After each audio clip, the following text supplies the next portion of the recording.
It is Free Talk Live, and we invite you to join us right here on the radio waves. You can take control of those airwaves toll free at 855-450-FREE like freedom, 855-450-3733. As we are, about 13 hours away now from the split of Bitcoin. Yep. The first ever fork of Bitcoin into two Bitcoins, sort of. That's one way to put it, but not really exactly accurate. I don't think it's the first fork. I heard that there was some fork way back. Really? Yeah. Okay. Well, the first in my time, I can tell you that. The first big deal. Big deal. There's never been a big deal like this. Although some people are saying it's not going to be a big deal at all. It's going to be the small group that's going to break away, and they're going to be basically meaningless. Nothing to see here. Yeah. Just move along. Yeah, so I guess we'll find out soon enough. We'll keep you informed about that. With you in the studio tonight, by the way, it's Ian, Melanie, and Mark. Of course, you can bring up anything that you want. Last night on the program, we had talked about Venezuela and their vote that happened yesterday, but we started the show right as they were closing the polls in Venezuela. And this is essentially what was supposed to be like a scam vote, where the president of the country, Nicolas Maduro, I don't know if he concocted this scheme or whatever, but it's ostensibly completely, unconstitutional and illegal what they're doing here by their own system. But basically they had this election where his buddies were the ones that were running primarily. And so the people who did vote, and it wasn't a majority, but the people who did vote selected from Maduro's buddies, essentially people that were, friendly towards him.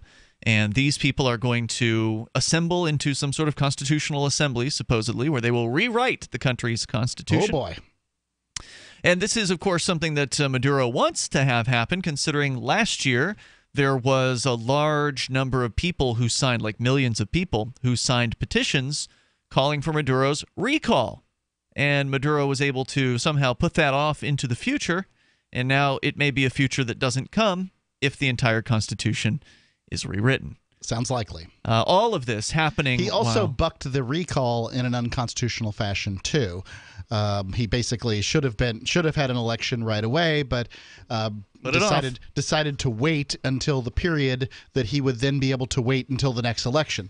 It was just strong arm political tactics. He's backed by the Supreme Court, as well as whom he has stacked. Correct. But the one thing that has pushed back against him are a lot of the people of Venezuela and the assembly, which is essentially their Congress that is held by the opposition. So he wants to get rid of the opposition out of that particular branch of government. They're annoying. And he wants to have total control.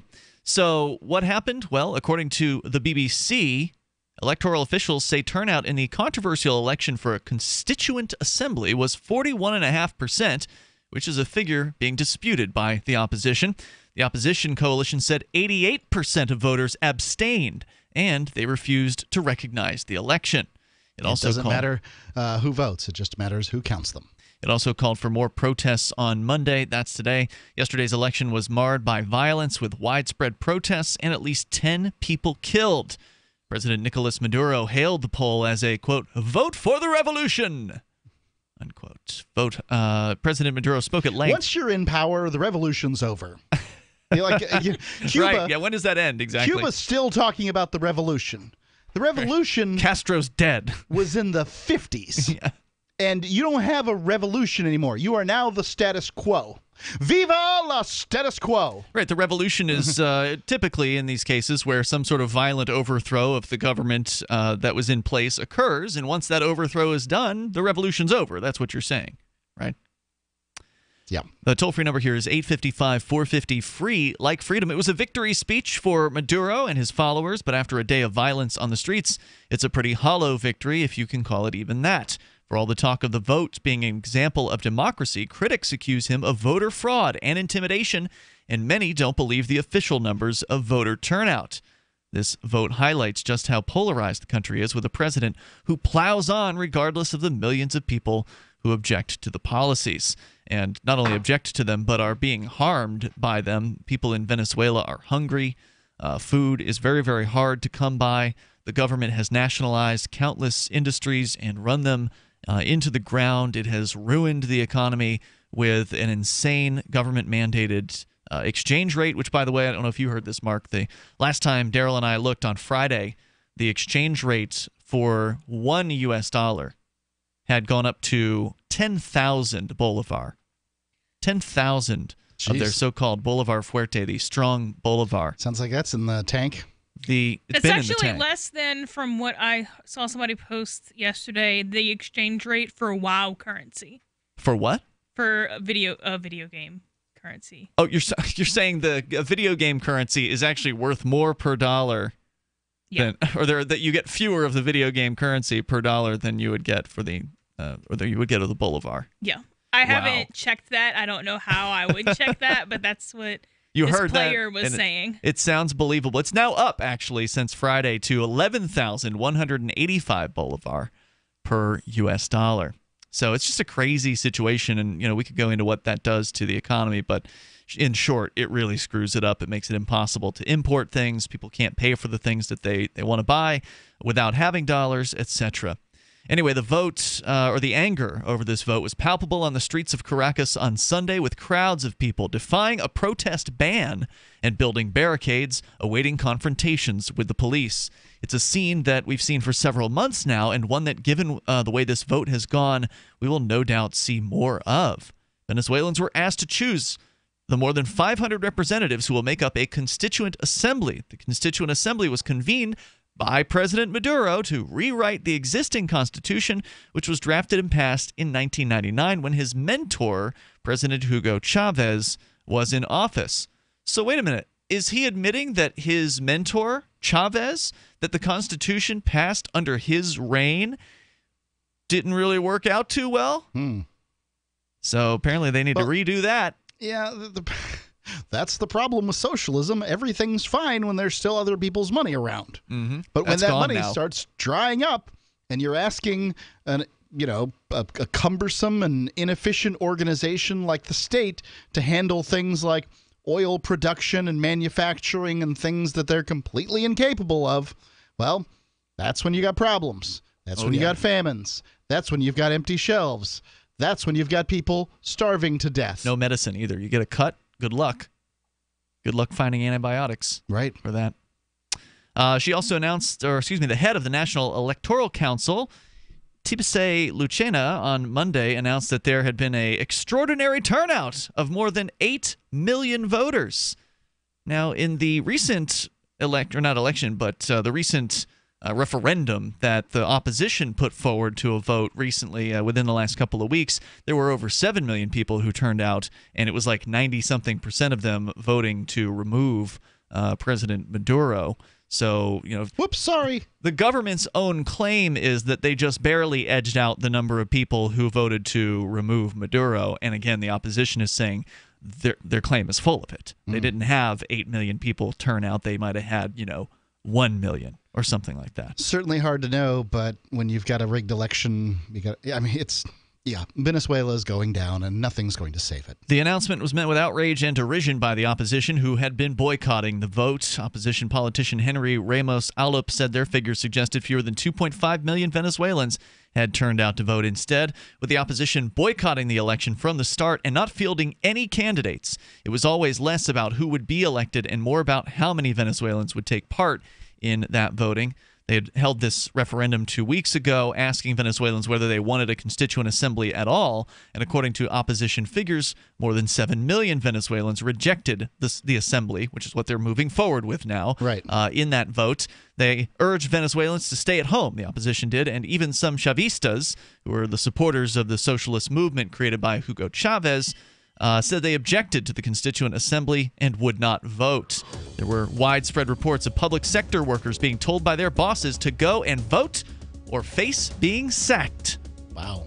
So how many of the people who did turn out to vote, were actually there because they really wanted to be and they truly believed in what they were doing versus they just didn't want to lose their paycheck? 855-450-FREE, like freedom, 855-450-3733. So what's on the horizon for Venezuela? You can also share your thoughts and take control of the airwaves. Bring up anything you want on Free Talk Live. When I get to about 3/4, when I get down to the bottom, a couple more scoops, it's time to place my order. Dinovite.com. Order a 90-day supply of Dinovite for your dog this week. We'll send you a bottle of Nomoflea free. NomoFlea flea spray kills fleas safely with no poison. Because it's a polypeptide protein molecule made from vegetable oil.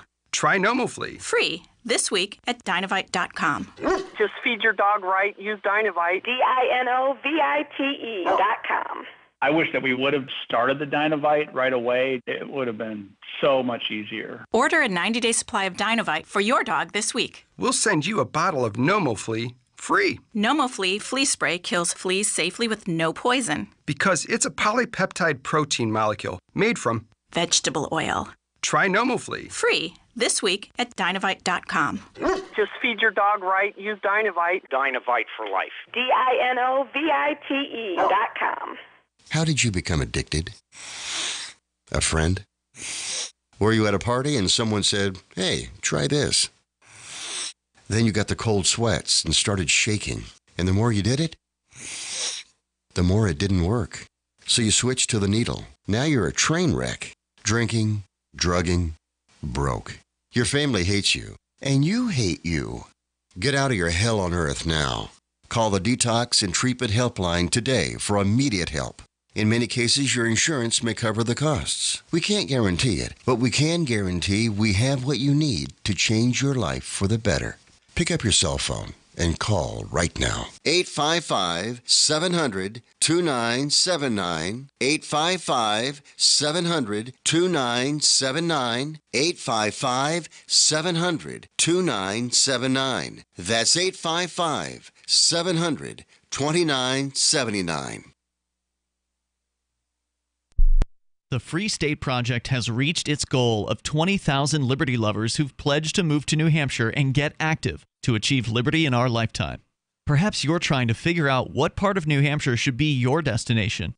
If so, consider Keene. You'll find more than 150 reasons to move to Keene at move.freekeene.com. Keene is famous for its historic, publicity-generating activism, as well as being the liberty media capital of the world. It's home to freekeene.com, New Hampshire's destination for liberty activism, news, and opinion. For years, we've been compiling over 150 reasons to move to Keene at move.freekeene.com, where you'll learn about some of what's happening here and what makes Keene a great place to live. If you love liberty, you'll probably enjoy anywhere you end up in the Shire. But do your due diligence first. Please visit move.freekeene.com for the full list of over 150 reasons to move to Keene. That's move.freekeene.com. For years, LRN.FM has had a listen line that you can call and listen to LRN.FM anytime. Now we're taking the idea to a new level with the LRN.FM audio on demand line. You can call 641-793-9660 anytime and listen to LRN.FM's live feed, and you can listen to a bunch of our original shows on demand. Long distance fees may apply. Just dial 641-793-9660 and choose from the menu. 641-793-9660. Looking for a great real estate investment? Consider New Hampshire, which is ground zero for the Liberty Movement. Your first call should be to Mark Worden from Porcupine Real Estate. He's more than just a real estate agent. He's your New Hampshire concierge. Where are the best places to live? Do you want farm, city, the burbs, or forest? Do you want a duplex or multifamily building so that renters pay your mortgage? There are homes in all price ranges in New Hampshire, and Mark can help with financing too. Invest in liberty and property. Mark Worden can help. PorcupineRealEstate.com. You can sign up to receive the latest about the Liberty Radio Network via our email updates at updates.lrn.fm. That's updates.lrn.fm.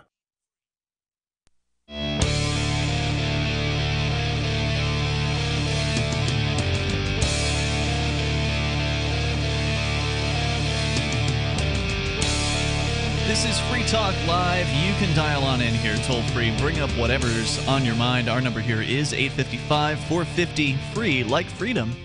855-450-3733.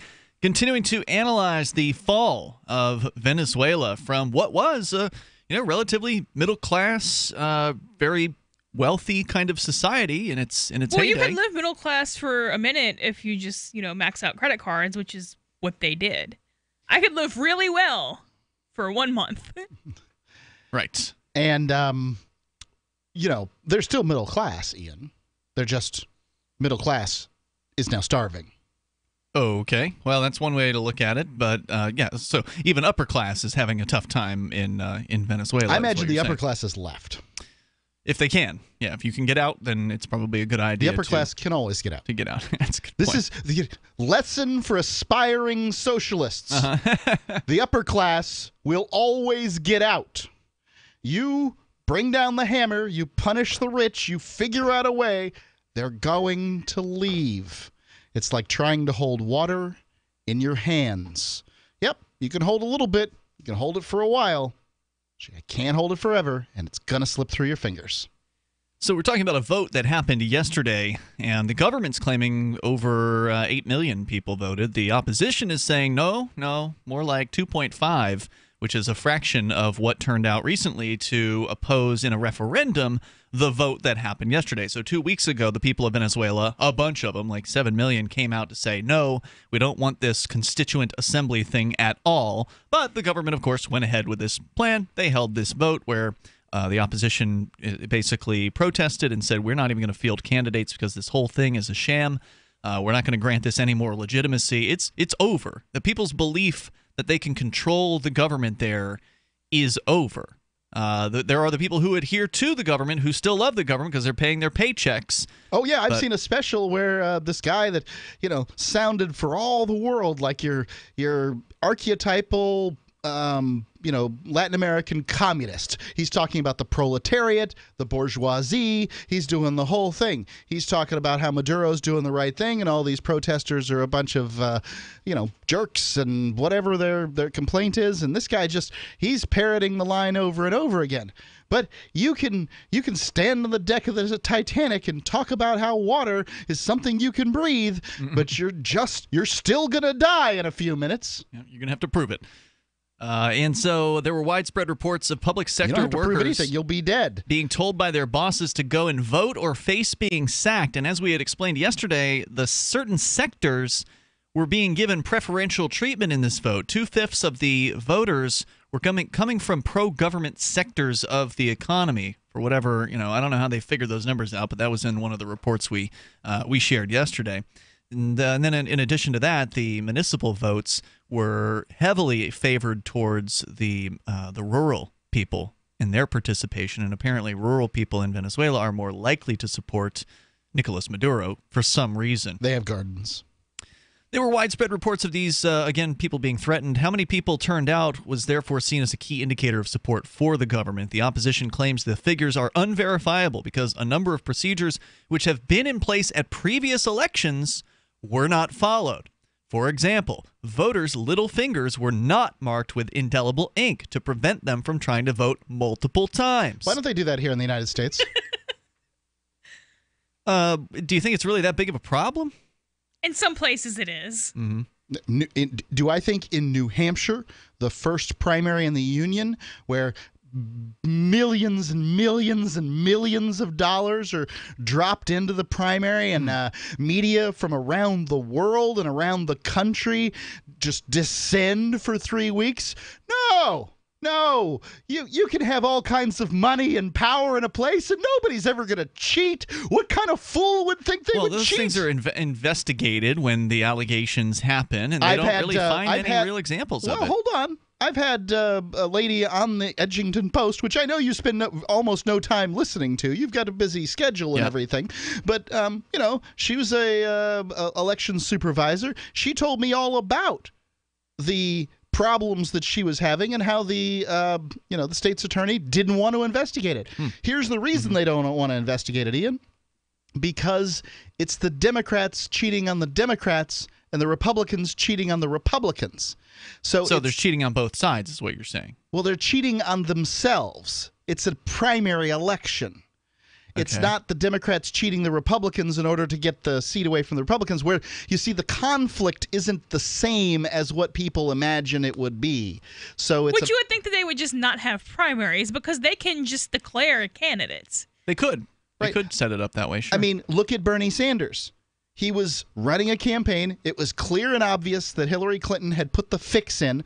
Now, whether she would have won or not, I'm not going to make a claim, but it's clear and obvious to anybody who decided to take a look. The fix was in. He went and said, hey, for the party, I'm going to go ahead and step down.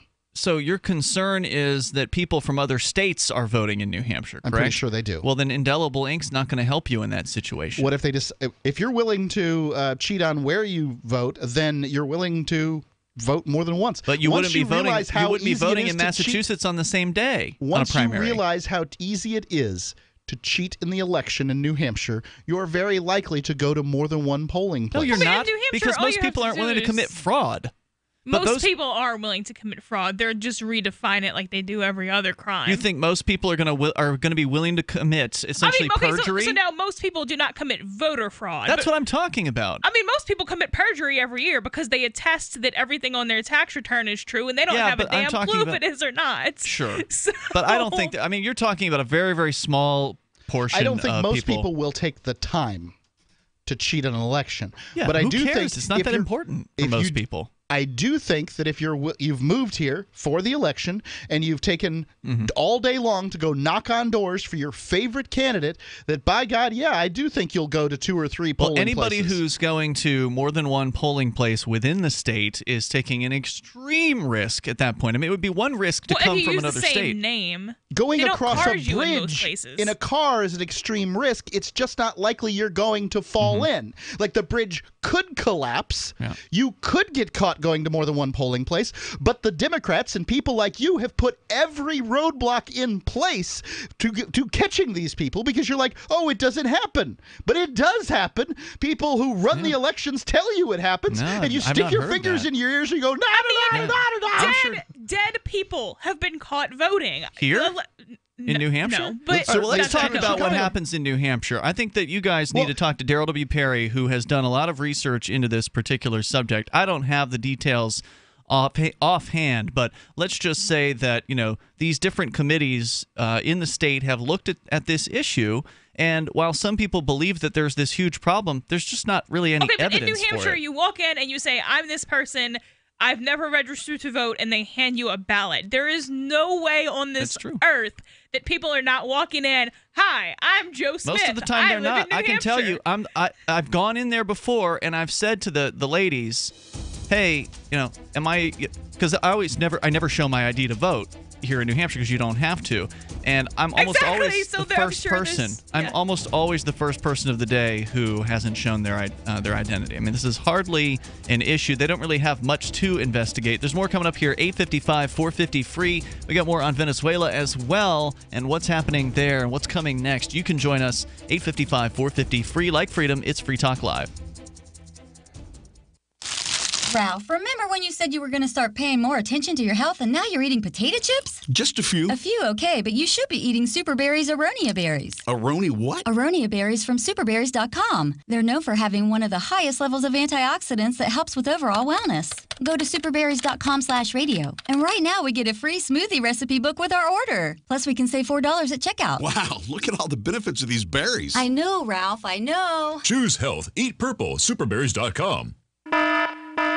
If there's a toxic chemical, biological, gas, smoke emergency while traveling, at home, or on your job, are you protected? Are you prepared? There are over 400,000 fires in the USA every year. Up to 85% of all deaths in a fire are due to smoke inhalation. 3 minutes without air, and we as humans will die. Be prepared and escape safely with our Safe Escape Smoke Hoods, giving you up to 60 minutes of breathable air protection. Order yours online at ase-safety.com. That's ase-safety.com. And get up to 40% off, plus free shipping. This is Michael Dean from the Freedom Fiends. I've run websites since 1996 and have used over a dozen web hosts in that time. AgristHosting.com is the only one that hasn't broken my heart. Agrist Hosting's uptime and service is stellar, and their DDoS mitigation is the best I've seen. That's important because if you tell the truth in this world, you'll ruffle feathers. And some people will try dirty tricks to silence your voice. No matter what the haters hit us with, Agrist Hosting keeps our websites online. If you have a mission-critical commercial presence or a world-changing activism site, you cannot tolerate any skullduggery. So go with agristhosting.com. Have a WordPress or blog site, but you're not satisfied with performance or uptime? Or just want raw hosting? Want to pay with Bitcoin? Agrist Hosting specializes in high-performance hosting with personalized service. Go to agristhosting.com and click on the button that says Get Hosted. That's agristhosting.com. Are you tired of governments murdering people around the world? Stop using their money. There is an alternative. Bitcoin is a stateless, free market, non-political currency. Bitcoin cannot be inflated or controlled by any government. By using their money, you are helping the state. Stop doing it. You have an incredible alternative available now. Learn it, use it, spread it. Get started with Bitcoin at bitcoin.com. That's bitcoin.com. The three most important things you can do for Free Talk Live are: 1, share one episode a week on Facebook or in some other social networking site. 2, buy the things you buy online through shop.freetalklive.com. 3, give $5 a month to the AMP program. You likely buy all kinds of things online. Amazon is the largest online retailer. You can get what you need at the same prices with free Super Saver shipping by going to shop.freetalklive.com. Please do your online shopping at shop.freetalklive.com. Is spreading the message of liberty, cryptocurrency, and peace around the globe worth $2 per month to you?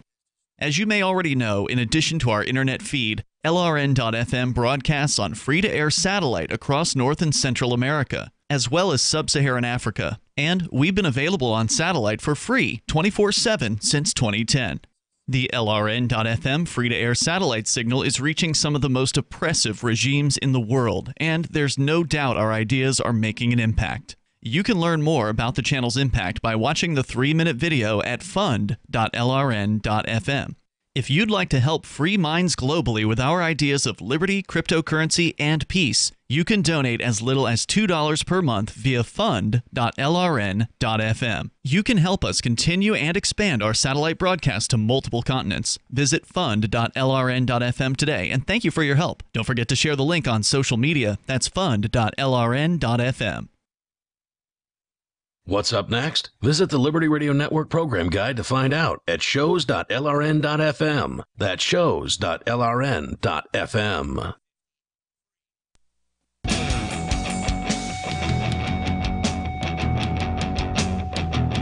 This is Free Talk Live. You can bring up anything you want. Our toll-free number here is 855-450-FREE, like freedom, 855-450-3733.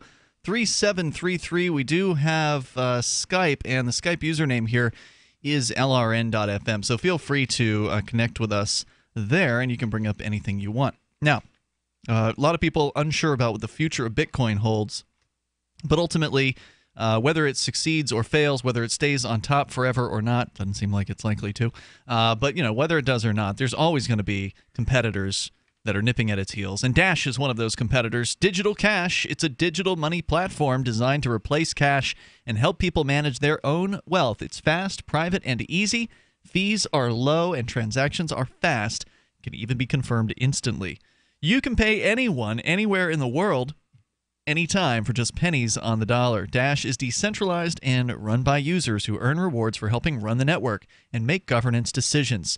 Anyone can invest in Dash and earn rewards for helping run the Dash network. In fact, there's this thing called the Masternode system where they actually vote on stuff, and their votes matter. Join Dash and help create a better financial system for everyone and take back control over your financial future today. Find out more at dash.org. There's a lot of momentum behind Dash right now. So go to dash.org, and you'll find out why. So we were talking about Venezuela. You're certainly welcome to call in about vote fraud and voter fraud allegations. Your thoughts are welcome there. But we're getting back into the question of, well, how reliable are the figures from the government in Venezuela? They're claiming 8 million voters. Opposition saying, no, it was more like a quarter of that. The opposition is saying the figures are unverifiable because certain procedures that were in place at previous elections yesterday, was this election we're talking about, were not followed. So, for example, voters' little fingers were not marked with indelible ink to prevent them from trying to vote multiple times. I wish they'd do that here in the United States at every single election. And there were also no independent observers. However, National Electoral Council head Tibisay Lucena said voting had proceeded normally and that violent outbreaks at a small number of polling stations had been controlled. President Maduro had convened this Constituent Assembly on May 1st amid fierce anti-government protests. He argued the Constituent Assembly would promote so-called reconciliation and peace. However, he did not give details of exactly how rewriting the Constitution would achieve such broad aims. It's just because I said it. Given the fact that you've got... I talked to my little bird. That's a thing. He actually believes that a bird spoke to him, at least on one occasion. Anyway, so yeah, you've got a situation where people are out in the streets in Venezuela, and they're out in the streets every day and have been now for months in ongoing protests against this government. You've got a former cop who has gone rogue, stole a helicopter, and threw grenades at the Supreme Court building from a helicopter. Now, some people that sounds like fun. Yeah, some people question whether or not he's, real deal or if he's, just some government agent who's deep cover. But regardless, it's an interesting and just crazy situation that's fascinating to watch. Government critics fear that President Maduro wants to use this constituent assembly to maximize his power and cling onto it for longer, which is definitely not going out on a limb as far as predictions are concerned. As the Constituent Assembly will be drawing up a new constitution, it has the potential to fundamentally change how Venezuela is run. And given that it's been run into the ground so far, it seems unlikely they're going to be able to turn that around just by writing some new words on a fancy piece of paper. The last time the Constitutional Assembly met in 1999, the legislature was suspended while the Constitution was debated. And the opposition has called for fresh protests kicking off today. On Sunday, at least 10 people, and by the way, the ban is still in the protest ban is still in effect through at least tomorrow. At least 10 people were killed in protests across the country yesterday, leading an opposition leader, Enrique Capriles, to speak of a massacre. Despite government's ban on protests and the threat of jail terms for up to 10 years for anyone disrupting the electoral process, streets were barricaded and a number of polling stations were attacked ahead of the vote. So not only do you have people, Mark, not voting, you've got them literally attacking the voting stations in some way. I'm not sure what that means, if it's Molotov cocktails or, just people shouting. I don't think we have that problem here in the United States. So that's the latest from the BBC about what's been happening there in Venezuela yesterday. And as Jose Mauricio Gaona over at the Globe and Mail was pointing out yesterday, he believes that this is the very beginning of a new dictatorship, basically. I mean, there's a strong argument that it's been a dictatorship this whole time with Maduro. It's just been getting crystal clear what it has been. But there still has been some back and forth pushing of sort of the power structure between the different sides. Like, so when the Supreme Court, for instance, ruled more power to Maduro, there were enough protests in the streets that they kind of seemed like they got a little scared and they backed off on that. So it's sort of been a push and pull, but for the most part, Maduro is well ensconced in his Capitol building. So you can join us here with your thoughts at 855-450 free, and it seems like he's doubling down with this move where he's getting his buddies on this Constitutional Assembly. He might as well. What would be the point? He's either steps down, essentially, or doubles down. He should have a long time ago, or he uses the power of the state to retain his power. And, it's not like no politician has ever stepped down, but you can see the allure of keeping one's power. The security forces in the streets don't just include police, they include the colectivos, the thugs who've been armed by the government. Shirts. Yep, and the so-called security forces killed over 5,000 people out of the 21,000 plus homicides in the country in 2016. So it's incredibly dangerous to be out on the streets. People have been abducted from their homes by the government and the colectivos, allegedly. And in the past week alone, according to the Globe and Mail, members of the National Guard attacked residences and assaulted civilians all over the country. As the promise of a socialist revolution leading to a redistribution of wealth among... Did we have that already in Venezuela, the socialist revolution? Now it's going to be another socialist revolution. And the reality of the dying nation emerges. Government there from Maduro has increased their use of force to retain his power. Having muzzled most of the media, controlled the judiciary, assured the loyalty of executive officials and the military, and succeeding in forming a constituent assembly, Mr. Maduro can finally get rid of the National Assembly, and in the process, the last check and balance institution in the country, able to deter his dictatorship. While there's a constitutional provision that might lead some pundits to predict that Maduro's call for a rewrite of the Constitution could backfire against his intentions to obtain unchecked plenary powers, such predictions are inaccurate. Indeed, Article 349 of the 1999 Constitution precludes the president from either objecting to the new Constitution or intervening with the Constituent Assembly's decisions, including the decision to call for elections. yet expecting that Maduro, who has used the Constitution to legitimize his dictatorship, will subject himself to the rules set forth by the very system his government has so vehemently tried to change, is at most naive. Yeah. And what's more, the declarations issued by the governments of Colombia and Panama on Saturday announcing that Venezuela's Constituent Assembly will not be recognized, so you've got other nearby governments saying this is bunk, along with a no-objection clause of Venezuela's constitution, provides a win-win situation to Maduro. Should the Constituent Assembly decide to bestow him with plenary constitutional powers as expected, Maduro will appear to be following the 1999 Constitution, as he cannot object to their decisions. Or should the Constituent Assembly decide to call for new elections, Maduro could still dissolve the assembly by using the political narrative set forth by the international community, which has repeatedly called the Constituent Assembly illegitimate. So he's got it both ways. Yeah. Is what they're saying here. 100 years ago, if this occurred in South America, it's very likely you would have seen one of these other nations, nation states, or really city states, frankly, come in and invade. It happened. There's I can't remember the names of the wars or anything like that, but ask Uruguay; they know all about it. Or was it Paraguay? I don't know. Anyhow, they. I don't think you'll see that in this circumstance, but I'm just kind of wondering what would it take for one of these other countries to come in and just say, yeah, you're just so bad at ruling yourself. We're taking over. Yeah. I don't think the U.S. would put up with it. It's an interesting question. We're going to continue. There's a little bit more here on the rise of the dictatorship, or what is expected to happen in Venezuela now that all his buddies are in charge of this constitutional assembly, so-called. 855-450. Free 855-450-3733. Coming up, one lady was arrested over a spoon, and we got a corrupt cop busted planting evidence in dozens of cases. We're coming up here on Free Talk Live.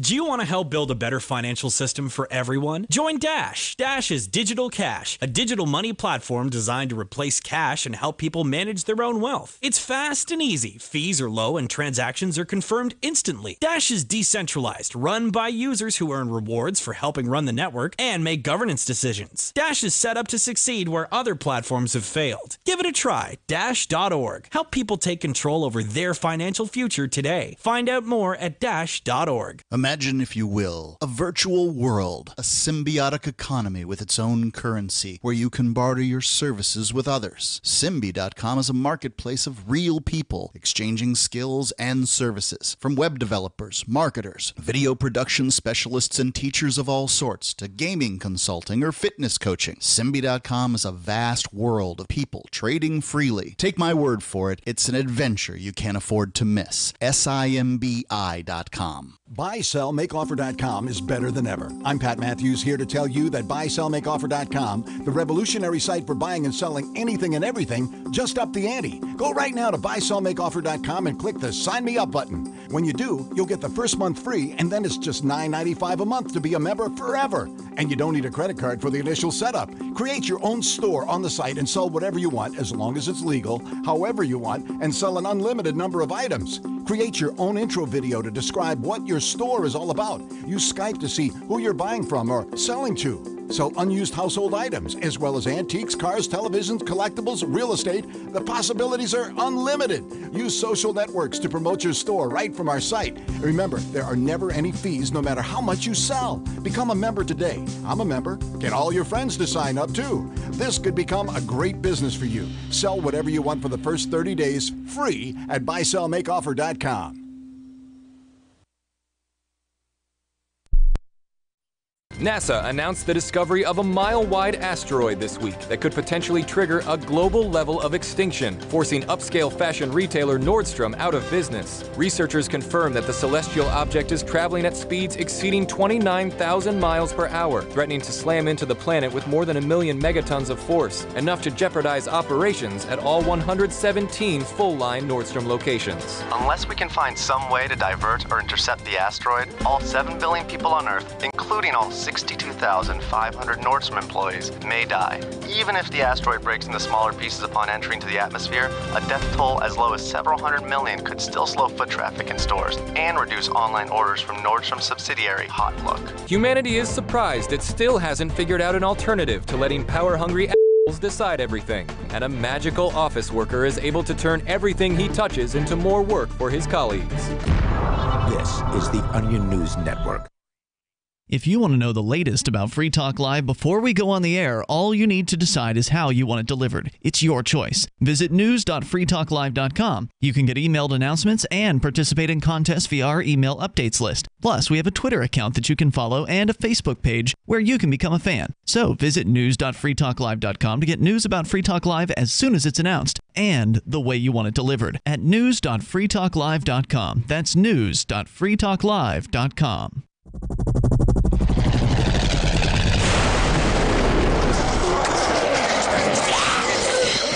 In Survivor Max 2, School Bites, Max must scavenge through a wasteland swarming with the undead. Desperate to find the medicine he needs, he discovers a community of survivors at his former school. Has he finally found the safe haven he's been looking for, or will he discover that school bites? Look for Survivor Max on Facebook, read reviews on Amazon, and read Chapter 1 at survivormax.com. If you enjoy LRN.FM, please contribute to your favorite shows via their websites and become an amplifier at amp.lrn.fm. That's amp.lrn.fm.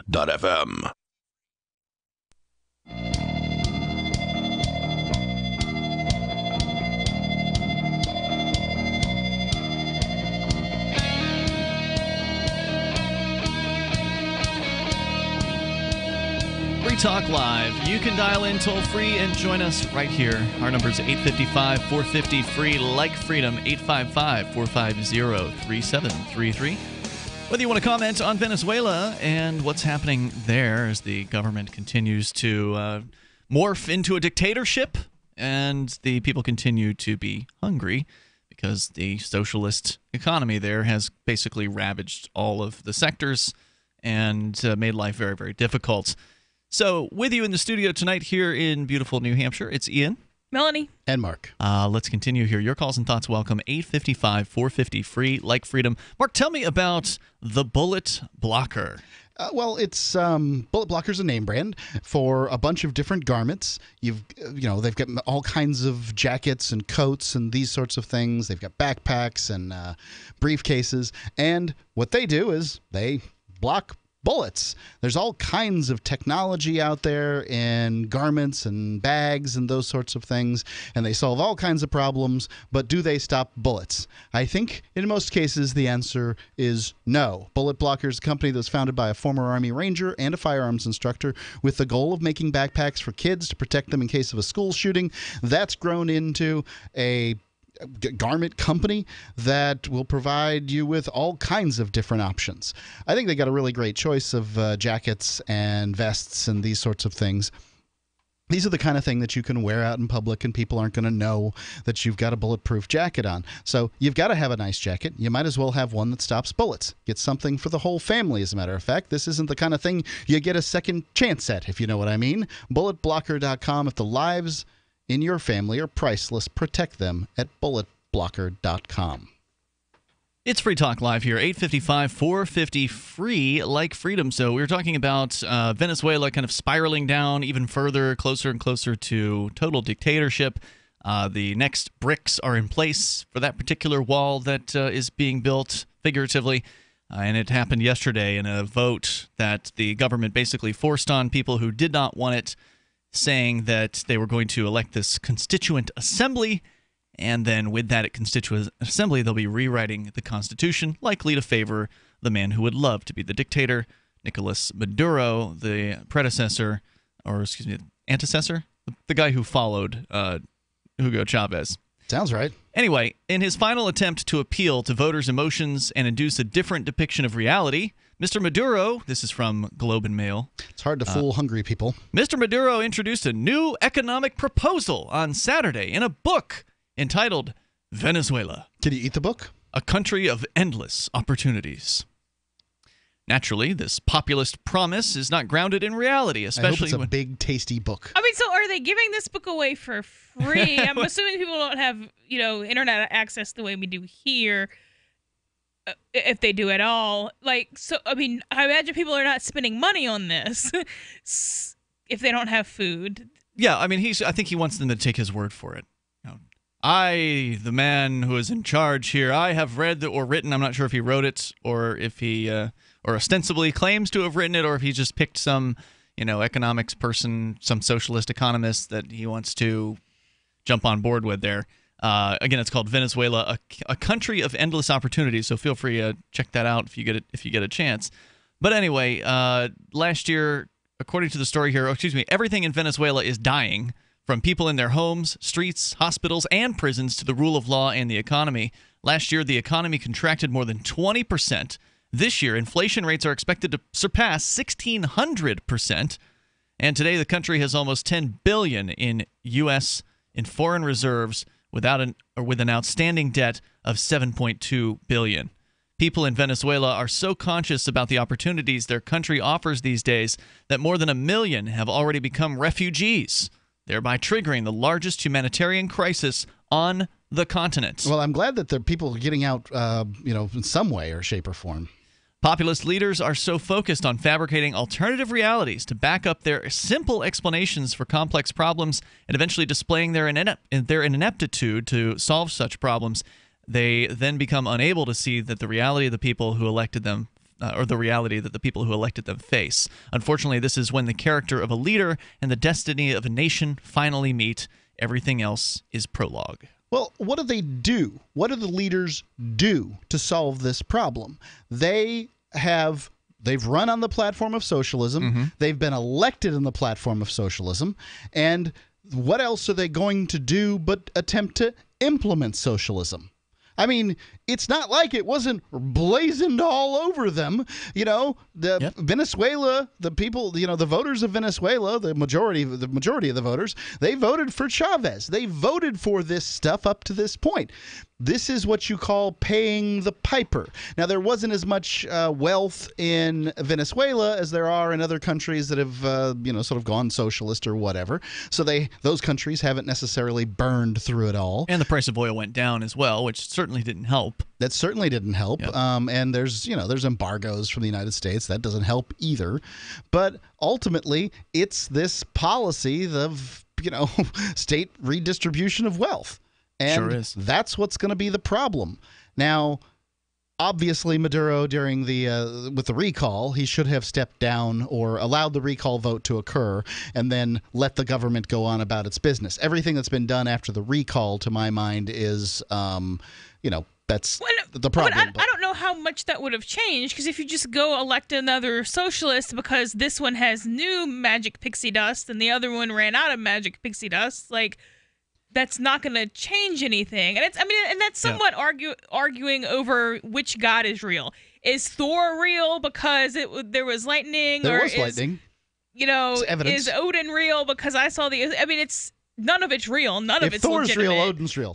Right, but that's my point. It's arguing over which Greek god is real is the same thing as arguing over which leader is legitimate. It's none of them. Okay, so I concur with you that none of them are legitimate, but I do think that the more call them free market or more capitalist people that would do a better job with Venezuela if there was a different person in charge. I don't think a capitalist or a near capitalist, which is what you would have to be to actually be seeking power, would be elected. Well, that's one of the things I'm not clear on. I mean, over all this time of us reporting on what's happening in Venezuela, just for the pure fascination of it, and hopefully people can take away some lessons as to, don't let this happen where you live. The one thing I'm not real clear on is exactly what the opposition believes. So there's all kinds of talk about this opposition exists, but are they just another group of socialists? I mean, there's a good chance that they are, but I don't know. I don't know who they are. Maybe it's a mixed group. Maybe it's, anybody who's sort of against the current administration who's come together with everybody else because, politics makes for strange bedfellows. The enemy of my enemy is my friend. Okay, but it's not a group of philosophical anarchists. Okay, it's Probably not people not. who are like, well, free markets work and this is why. Highly unlikely. And we should all be free and voluntarism. That's not what it is. I would be highly surprised if there was a single individual in that country who was saying that. Oh, come on. Of course there's a libertarian movement there. There is. We're hungry, therefore they don't know what happened or why. They just know they're hungry.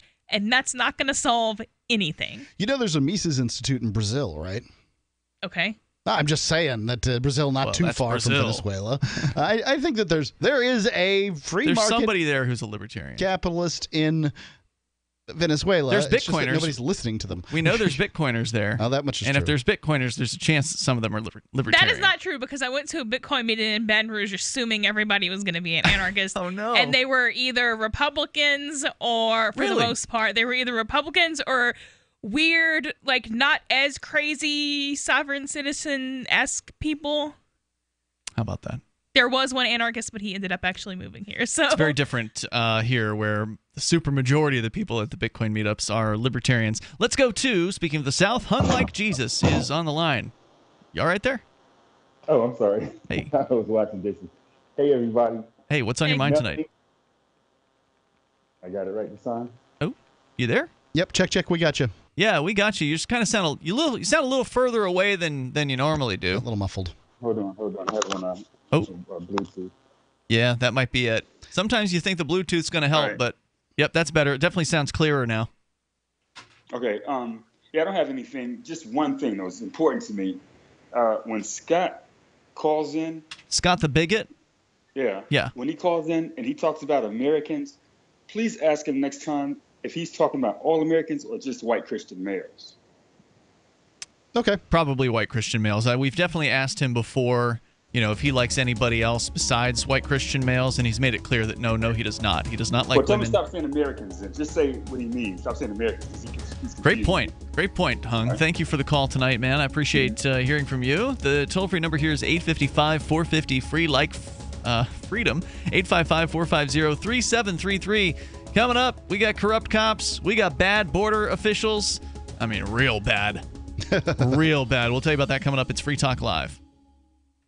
Have you wanted to get into Bitcoin mining but don't want to deal with the hassle and frustration of operating the mining hardware? Let pool.bitcoin.com handle it for you like I did. For an investment of as low as $129, you can have a lifetime mining contract and support the Bitcoin network. If you already have mining equipment, you're invited to join pool.bitcoin.com. It's the most profitable pool for miners, paying 120% of the block reward. That's pool.bitcoin.com. Free Talk Live has partnered with Amazon, the largest internet retailer. Imagine a department store category, and Amazon has it. Books, electronics, office products, furniture, jewelry, automotive, toys, clothing, sporting goods, and dozens of other categories. Now you can shop and support Free Talk Live by entering Amazon through our website. Go to shop.freetalklive.com and Amazon will send us a portion of your purchase. You're going to do the shopping anyway, so remember to enter through our site at shop.freetalklive.com. That's shop.freetalklive.com.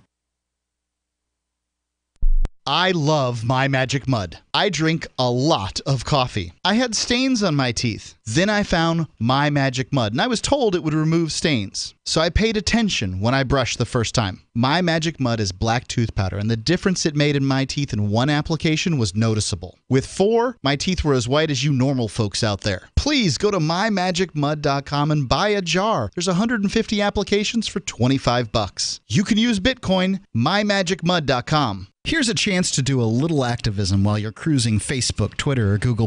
Between the LOL cats, the recipes, the hot girls, and the inspirational sunrise memes, Free Talk Live's posts pass by your newsfeed. Like them, comment. It gives us more exposure. If you don't see our posts, click like at facebook.freetalklive.com and then hover over it to click Get Notifications. It's an easy way to spread the ideas of liberty a bit further. I know you're busy, but you can spare that 1/10 of a calorie it takes to click on something. Facebook.freetalklive.com. You're listening to the live edition of Free Talk Live. Hour number 2 is next after the news here on the Liberty Radio Network at LRN.FM. From Keene in the Shire, the Liberty Media capital of the world, this is Daryl W. Perry, host of FPP Radio News for Monday, July 31st, 2017. Silver is trading at $16.86 per ounce. Gold is valued at $1,269 per ounce. Bitcoin is trading at 3.3 cents, and the average price of Bitcoin is $2,797. Antiwar.com reports U.S. B-1 bombers escorted by South Korean fighters spent about 10 hours over the weekend flying around the Korean Peninsula in what Air Force officials are describing as a show of force intended to be a direct response to North Korea's most recent missile test. B-1s are long-range strategic bombers designed specifically to drop nuclear bombs on targets. Though it's not known if the B-1 bombers in this case had nuclear weapons on board, that was clearly meant to be the message sent to North Korea. Between bomber overflights, warship deployments, and public threats, the U.S. has made shows of force their go-to reaction whenever they want to exhibit displeasure towards North Korea after missile tests and the like. That North Korea has been developing the missiles specifically as a deterrent for what they see as an imminent U.S. invasion. This ultimately makes the U.S. reaction counterproductive, just ensuring that tensions remain high and that North Korea will keep scrambling to improve its retaliatory capabilities. Are you an advocate for free market money? Do you promote Bitcoin as an alternative in a fiat-centric world? Then you need Spend a Bit in your arsenal, the search engine for things you can buy with Bitcoin. Spend a Bit aggregates millions of products from thousands of Bitcoin-enabled merchants. Keep your money in the free economy. Visit spendabit.co today. Bitcoin merchants, ask about our merchant suite to reach even more customers. Spendabit.co.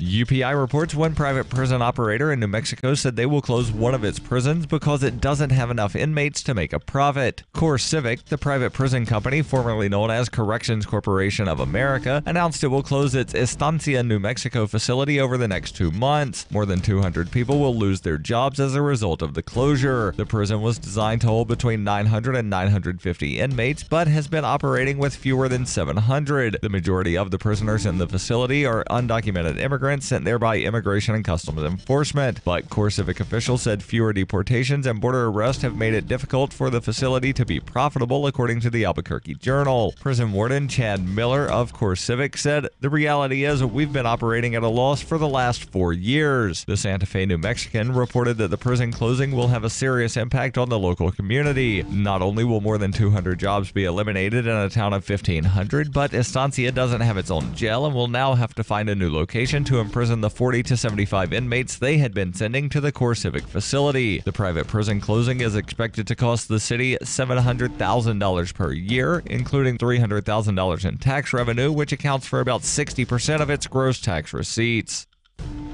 For nearly 40 years, Roberts & Roberts Brokerage has been a trusted source for buying and selling precious metals like gold and silver. They also take Bitcoin for precious metal purchases and have permanently removed the minimum purchase amount for all orders paid in the digital currency. Call Roberts & Roberts today for knowledgeable advice on buying and selling precious metals and a forward-thinking approach to new technologies. 800-874-9760 or visit online at rrbi.co. UPI reports Amazon told investors they are under federal investigation after the web-based retailer admitted to selling products to at least one Iranian on the U.S. government's blacklist of people allegedly associated with terrorism, a violation of U.S. sanctions against Iran. In its quarterly report to investors, Amazon said it sold approximately $300 worth of goods to an individual blacklisted by the U.S. government under Executive Order 13224, which was signed by President George W. Bush in 2001 and aims to disrupt the financial support network for terrorists and terrorist organizations. The products Amazon sold include books, other media, apparel, home and kitchen, jewelry, office supplies, toys, health and beauty supplies, consumer electronics, lawn and patio, automotive, and musical instruments. In addition to the $300 in items potentially sold in violation of Executive Order 13224 between 2012 and 2017, the company sold $24,700 in products for an Iranian embassy located in a country other than Iran and $8,100 in items to individuals who may have been acting for 5 Iranian embassies located in countries other than Iran, which might have violated the Iran Threat Reduction and Syria Human Rights Act. This has been FPP Radio News. Online at fppradio.com. Following morning reports indicating that Philadelphia High School for the Performing Arts student Samantha Bylum deals with really weird social pressures on a daily basis, Onion reporters met with the 16-year-old dance student who described feeling regularly alienated from her peers for extremely bizarre reasons. If you're not up to date on the latest urban street art or Esperanza Spalding albums, the other students will eat you alive. It can get pretty brutal. Just the other day, everyone cut class to go watch the $1 Million Quartet musical at the Forest Theater, but nobody told me.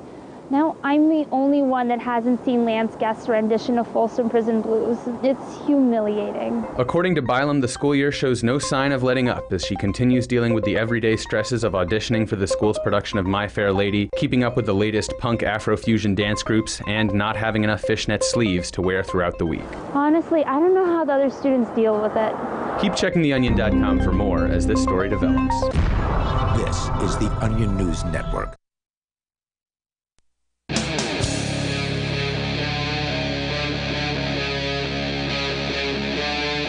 Free Talk Live.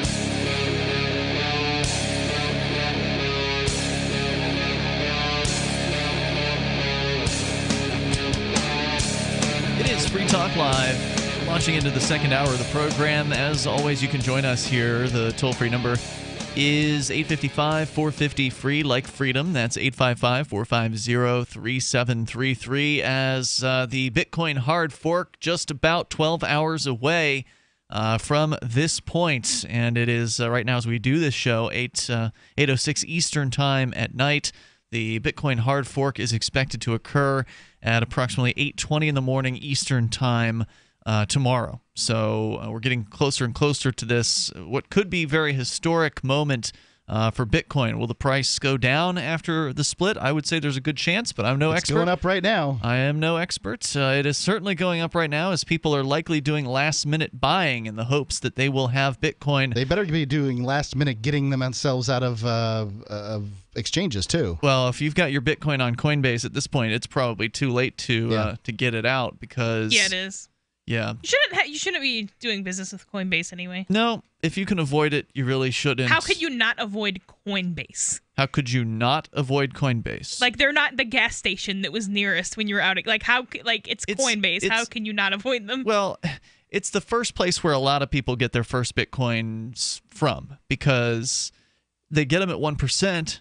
So, I mean, it's a relatively affordable way to acquire Bitcoin, while they still allow you to do that. If they haven't shuttered your account over some, perceived problem with it or whatever, sometimes they just don't like you buying too much Bitcoin or whatever. They've got all kinds of ridiculous regulations and rules that they follow. Was it you who said they're the Bank of America of Bitcoin, yeah. Mark?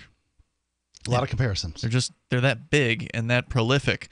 I think I know Mark and I have had accounts at Coinbase. Have you had one? I have never had an account at Coinbase. Oh, you've never had one? No. Wow. I'm surprised by that.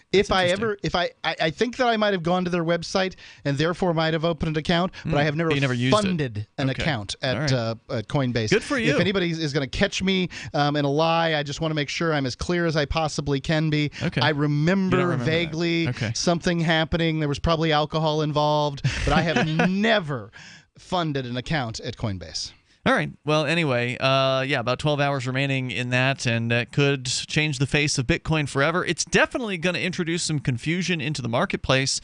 What with there being two coins calling themselves Bitcoin right now, there's going to be what's called Bitcoin Cash. That's the new one that's going to be appearing tomorrow on the scene. How long it will last? Will it stay at a decent level of price, or is it going to fall through the floor? There's certainly a lot of people who've said that they're going to be selling off their Bitcoin Cash, because what happens during this fork, for listeners who don't know, is if you have Bitcoin before the fork, so let's say you've got a whole Bitcoin, which right now is about, $2,800 for one Bitcoin? $2,830. So let's say you've got a whole Bitcoin before the fork, and then after the fork, you'll then have one Bitcoin, as you've had, but you'll also have access to what's called Bitcoin Cash, and this is the new competitor to try to outcompete Bitcoin. Now, Bitcoin's had a bunch of competitors. There's Dash, there's Ether, there's all kinds of different cryptocurrencies out there, but this is the first one that's ever, to my knowledge, and Mark, you said this may not have been true years and years ago, but to my knowledge, this is the first time there's ever been a so-called altcoin that has literally split off of the Bitcoin blockchain, meaning that this new coin, this Bitcoin Cash, will have all of the old transactions from the Bitcoin network going back to the very beginning in 2009. But at the point of the fork, it'll start building its own different transactions onto the end of the ledger, because Bitcoin is all run by this distributed ledger called the blockchain. And that's what's going to be doing the forking coming up in about 12 hours from now. So this time tomorrow night, we're going to know a whole lot more about how the dust has settled in this online geek war that has been bubbling below the surface of Bitcoin for the last 2 years. It's finally, round one, or whatever you want to call this, is finally coming to a close here. And I'm really interested to see how this all pans out. Do you guys want to make any predictions? I can read this, Coindesk.com. Before we get into the classifications, it's worth noting that Bitcoin forks already occur quite regularly. A byproduct of distributed consensus, forks happen anytime two miners find a block at nearly the same time. The ambiguity is resolved when subsequent blocks have added to one, making it the longest chain, while the other block gets orphaned or abandoned by the network. But forks can also be willingly induced by the networks. This occurs when developers seek to change the rules of the software that the software uses to decide whether the transaction is valid or not. When a block contains invalid transaction, that block is ignored by the network, and the miner who found that block loses out on the block reward. As such, miners generally want to mine only valid blocks and build on the longest chain. So what you're saying is that when a fork happens, it can be basically a non-event unless the blockchain is split and that split continues on. Right. So that's what's going to happen supposedly in 12 hours. Yeah. Is it's going to split, and the people who are going to split it are doing it on purpose. Because what you sound like you were talking about there is like, oh, this just sort of happenstance of how the system works. Now people are saying we're forking this thing away on purpose because we have an ideological belief about how Bitcoin should be run, and that's what we're going to do. We're going to move ahead with this. And when I say we, I mean those folks. I don't really take a side in this. I don't know which one is going to be the successful Bitcoin. I can see why it would be easy to say that Bitcoin Core, the original Bitcoin, the legacy Bitcoin, if you will, that one is going to be the winner because it seems to have all the support behind it. Well, it seems to have 99. It seems 100%. to have it, but things I'm reading today is SegWit hasn't been really that great on Litecoin. SegWit is segregated witness, which is a technology that the other side of this geek conflict has been advocating for to try to fix Bitcoin's problems, its growing pains that it has been going through. So I think it's again, my advice is the same as it has been up to this point. I don't know what's going to happen. You don't know what's going to happen, and the people you're reading don't know what's going to happen. The best bet, to my mind, is just hold. This World War geek appears to not be over. I thought that the armistice had been signed with the New York City Accords. Apparently, the shooting's begun again, and expect this to just be the beginning of it. You think so? Get it and hold. Yeah, I don't think it's over. I think that the Bitcoin legacy people are going to try to wrap the Bitcoin Cash back into the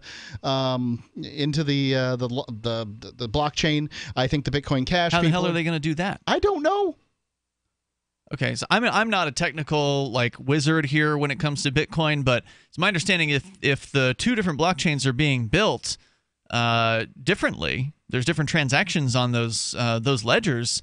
There ain't no coming back at that point. They can, as I understand it, do the 51% attack, meaning that if they wanted to divert their mining resources, the supporters of the old original Bitcoin could divert their mining resources and try to hostily kind of take over and crush the new Bitcoin Cash. But again, it's against their economic incentives to do that, supposedly. So it seems unlikely that they would do that. And I'm not exactly sure how that happens, but that doesn't mean it gets reintegrated into if they smash out that other chain somehow, it doesn't come back into play. Those transactions, they just disappear. Right. I would expect Bitcoin Cash and Bitcoin Legacy to be around in the next couple of few months, but I also expect there to be a lot of up and down. So the Bitcoin Cash price, which I've been trying to keep an eye on, the futures price. It's been down over the last 24 hours. It's been down over the last 24 hours, but it had been as high as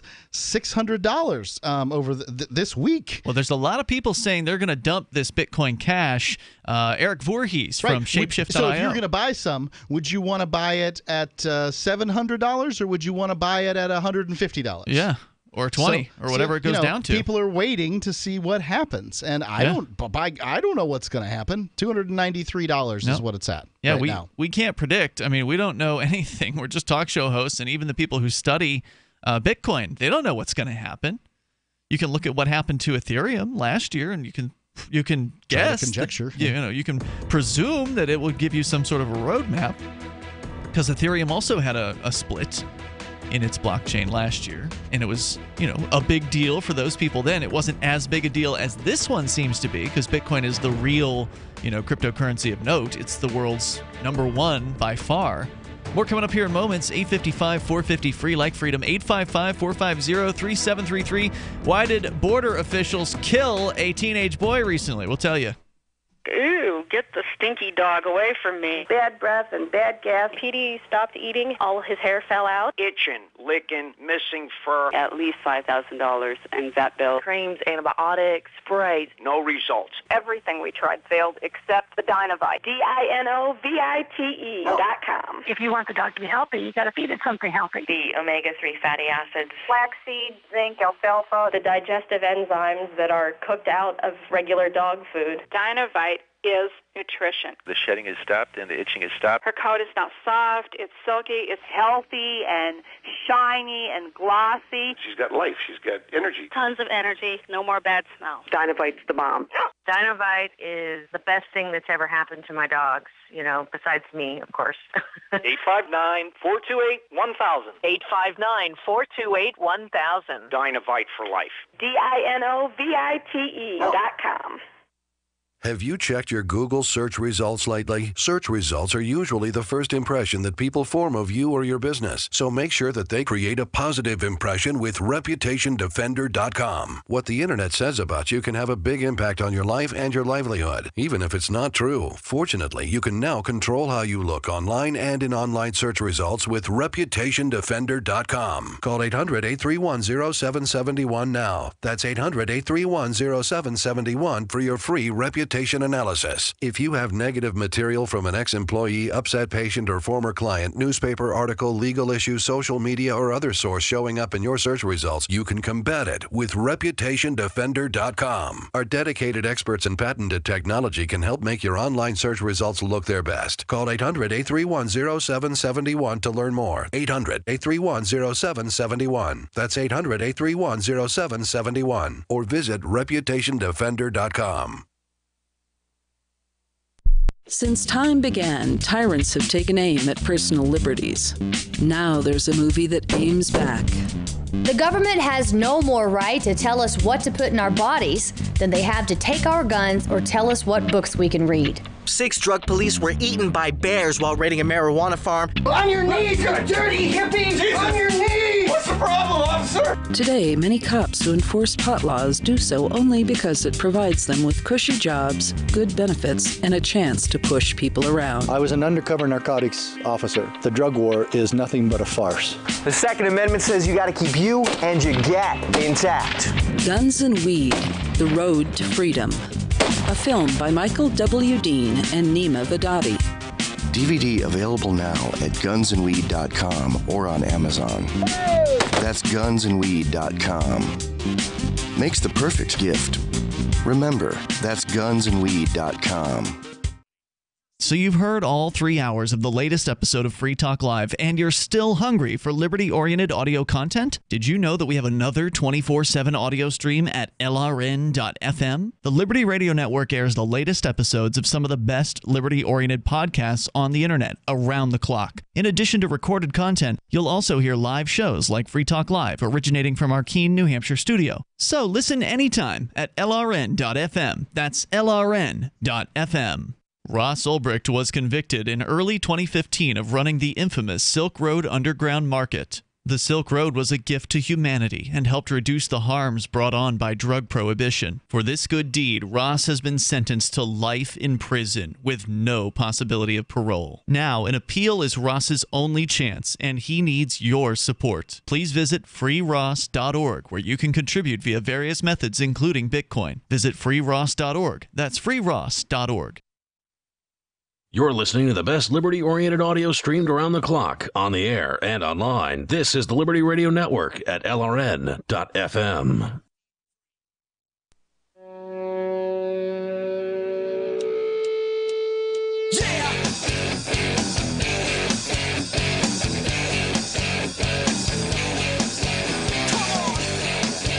Talk Live. Dial toll-free. Join us on the radio here. Our number for you is 855-450-FREE, like freedom, 855-450-3733. And we've got Skype as well. The Skype username here is LRN.FM. In the studio tonight, it's Ian, Melanie, and Mark. Of course, you can bring up anything. Let's go to the phones where Skype caller David is on the line, I think in North Carolina. David, are you there? Yeah. Hey there. So I just wanted to make sure I got the story straight. So tomorrow, sometime around noon UTC, I could be walking down the street, and the 2 silver coins in my pocket are going to split into 4. And I'm going to be able to spend. Is that right? And I'm not going to know which ones. Oh, okay. Okay, yeah, because it's real money, right? It's and nice. It doesn't do things You have been waiting years to be able to make your silver jokes. That is awesome. I mean, no, it's been a joke the whole ride, right? I'm not degrading anybody investing in this stuff, but some of these things are all too predictable, right? I mean, just the fact that we've got a fork now and nobody knows which blockchain is going to be worth something or not, and now you've got if you've got coins in your wallet before the fork, it's going to be in both chains, or there might even be 3 chains. Who knows how many? Yeah, we don't know. There might be 5. Yeah, we don't know how the dust is going to clear on Monday. And I can tell you this though: tomorrow, the manipulation in gold and silver by those, the big movers in the metals industry will continue. It'll continue. Oh yeah, but it won't be manipulated down to 0, right? At least it hasn't been in 5,000 years, or that's however true. long. If you bought silver at $50, it feels like it was manipulated down to 0. Is Bitcoin going to go down to 0? Seems highly unlikely. I mean, the amount of installs, the amount of people who have Bitcoin, the amount of businesses who accept Bitcoin is a tremendous number. I mean, it's in its infant stages, but it's very, very popular, in a lot of places around the world. So I don't think that something like that can go to 0. Could it drop precipitously? Yeah, that's a possibility. If all of a sudden the market decides that this new Bitcoin Cash is the best thing since Bitcoin, and they want to get behind it, which seems unlikely, then that could very well result in the price of Bitcoin going down and the price of Bitcoin Cash going up. Look, I'm not getting rid of my silver, and I'm not going to get rid of my gold. I expect to have it in 6 months, but I am willing to make the bet. If anybody would like to make it, I'll bet you. Really? I'll bet you $10. That in 6 months, Bitcoin, if you combine both Bitcoin Cash and Bitcoin Legacy, and then whatever splits that have occurred, is worth more than it is right now. And I'll quote that in 6 months. Yeah. At $28.40. Now, wait. Okay. So you're saying the aggregate price between Bitcoin and Bitcoin Cash 6 months from now. All the forks of all the coins. The forks of all the coins. Well, I mean, okay. So if it forks more than once, you count all of those too, is what you're saying. Well, yeah, the coin right now is $28.40. Hold on. Are you also saying that every single one of those coins will go up in value? No. Or that what if Bitcoin Cash goes down to $2, but Bitcoin itself goes up to $4,000? I win. Okay. So your prediction doesn't actually count on the success of any one Bitcoin or the other. No, I've gone on the air years ago, and I recommended people buy Bitcoin. I recommended heavily and vociferously that people buy Bitcoin. And if they did, they probably did pretty well. Yeah, they could have sold at the wrong time and certainly lost some money. There's, it's possible. There was that big price spike in 2013. You didn't have the minerals to hang on, but right now you're doing pretty good if you bought Bitcoin when I said to buy Bitcoin at $10. Right. And I've heard about people trying to get out of Bitcoin and having trouble. Cashing out. Is there any validity to that? Yeah, I wouldn't say it's the easiest thing in the world to do, right? Cash out? To cash out, but it depends on what you mean by cashing out. So you can go on localbitcoins.com and you can offer to sell your Bitcoins at a 10% loss, and you will have people beating your door down to buy those things. You could sell it at a 1% loss and they beat your door down. Yeah, well, but I'm just saying that you could do it in your community in all likelihood, no matter where you are. Oh, you're talking about meeting somebody in person? Yeah. I'm not saying I recommend area, it. Look, probably won't go so well. I'm comparing it to a man who's advocating for gold and silver. Yeah. I'm attempting to compare it to gold and silver. I do know that every time I've sold metals, I've had to take some kind of hit. in the sale of them. Nobody's gonna give me spot plus. That's true. Right. Very, very rarely. So we got to talk about Bitcoin with some kind of hit. And yeah, it's pretty easy to sell if you're willing to take a hit. If you want to sell it at spot plus, it's going to get a little bit more difficult. Right. Yeah. There's definitely an over/under. I mean, that's just the way buying and selling works. Yeah. I mean, and I get that, but yeah. I mean, just as a bystander, it's sort of kind of interesting. I'm definitely long on gold and silver. The Bitcoin, altcoins, whatever. I don't know about those. I'm down with legit coin. Speaking of which, so you don't do cryptocurrency. Yeah, I mean, it's not it's very speculative, right? I mean, there's I mean, nobody knows which coin's going to be which. I mean, Mark, going back to your bet, it's like, yeah, if you bet on everything that could possibly be based on Bitcoin in any way, shape, or form, one of them going up. I'm only betting on Bitcoin. Yeah. No, I'm sorry if I wasn't clear. Or any derivative. I'm only betting. So, right, but Bitcoin tomorrow is going to be a derivative. Today it's Bitcoin. Tomorrow there's going to be two coins, but today there's only one. So I'm only betting on the one coin and anything that springs forth from that particular coin. I'm not going to make the bet to you that Ethereum or Dash or any of these. Well, I would be willing to bet on Dash. The Dash will be up over 6 months. But I don't know what's going to happen with Ethereum. It's gone down over the last couple of months. So. Well, if you make your wager in gold and silver, I might take it, but I'll let you guys go. But just really quick, I had a really hard time finding your mailing address so I could amp with gold or silver. Okay. Ian? It should be right there on the amp page. I mean, it shouldn't be that hard to find.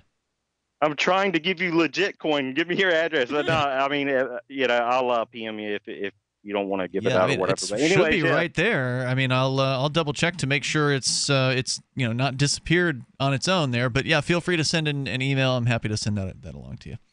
Thanks. All right, cool. Great work. Keep it up. Talk to y'all later. Thanks for the call tonight. I appreciate it. I've got a cigar box full of, well, not full. I have a cigar box that has mercury dimes in it. I would like it to be fuller than it is. And I like to use those mercury dimes to make purchases with other libertarians when I can. Mm-hmm. What I like about those mercury dimes is they're easily identifiable as not a regular dime. Yeah. They're made of silver. They're durable. But because I don't they want have them. the 10%. I don't want them. You don't? I don't want them. I already have some. Right. I find it difficult to find people that want to do the transactions in silver. I have certainly done transactions in silver, but I've done a heck of a lot more transactions in Bitcoin in and the last cryptocurrencies. 8 years. Yeah, for sure.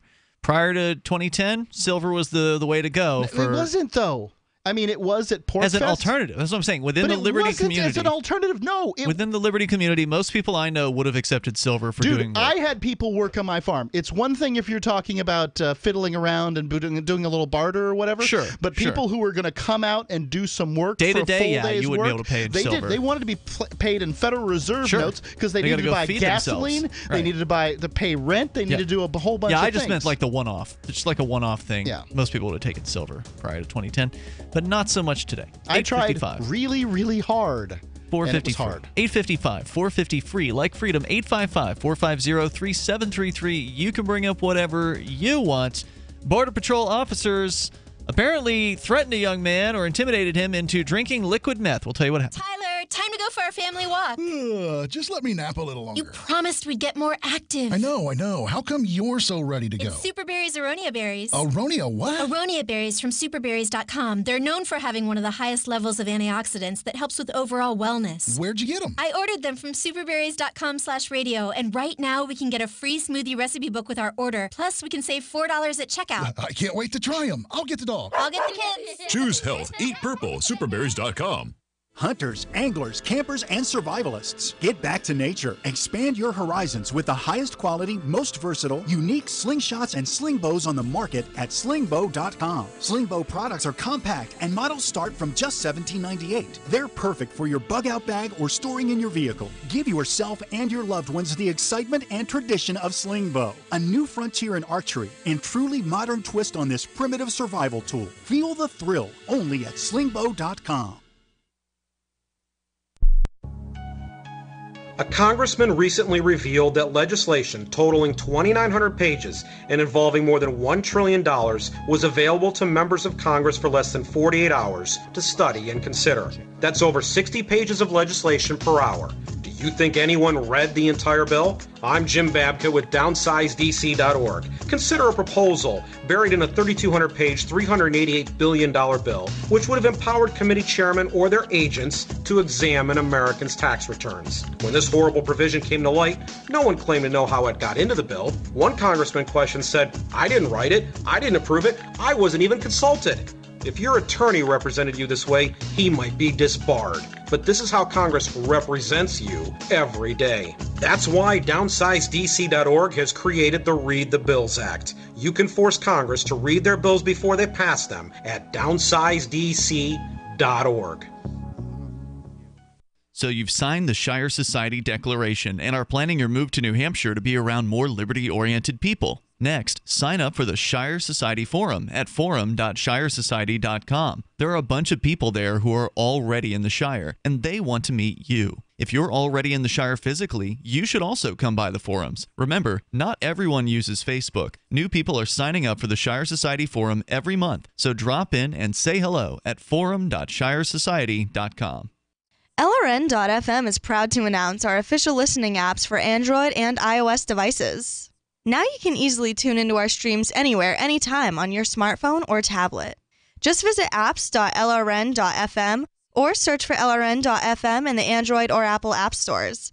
Please download, rate us 5 stars, then share the link on your social media and let your friends and family know how you're listening to LRN.FM. Download it now, free at apps.lrn.fm. Why did you move to the Shire? I moved here to the Shire because there's other people around who take liberty just as seriously as I do. I moved to the Shire because I saw videos of people challenging authority and thought that I could get support myself. It called to me, like, do this right now. I wanted to be around people like me who got it, and once I got here, I knew there was nowhere else that I wanted to be. I've always wanted to change the world, so I moved to the Shire to join people who were actually working towards doing the same thing. The people here are awesome, loving, and positive. It was for the adventure and for the feeling of something important is happening here, and I just wanted to come to sort of be part of that. Visit shiresociety.com to read and sign the Shire Society Declaration and learn the reasons why, if you love liberty, you should immigrate to the Shire. Plus, add yourself to the Shire map at shiresociety.com. That's shiresociety.com. While our satellite channel is free to listen to, it's not free for us. You can help us cover our satellite costs with the chip-in on the right side of the page at lrn.fm.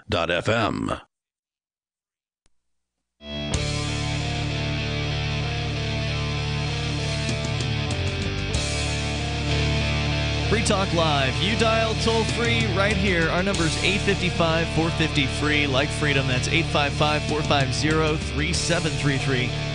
We've got Skype, and the Skype username is lrn.fm.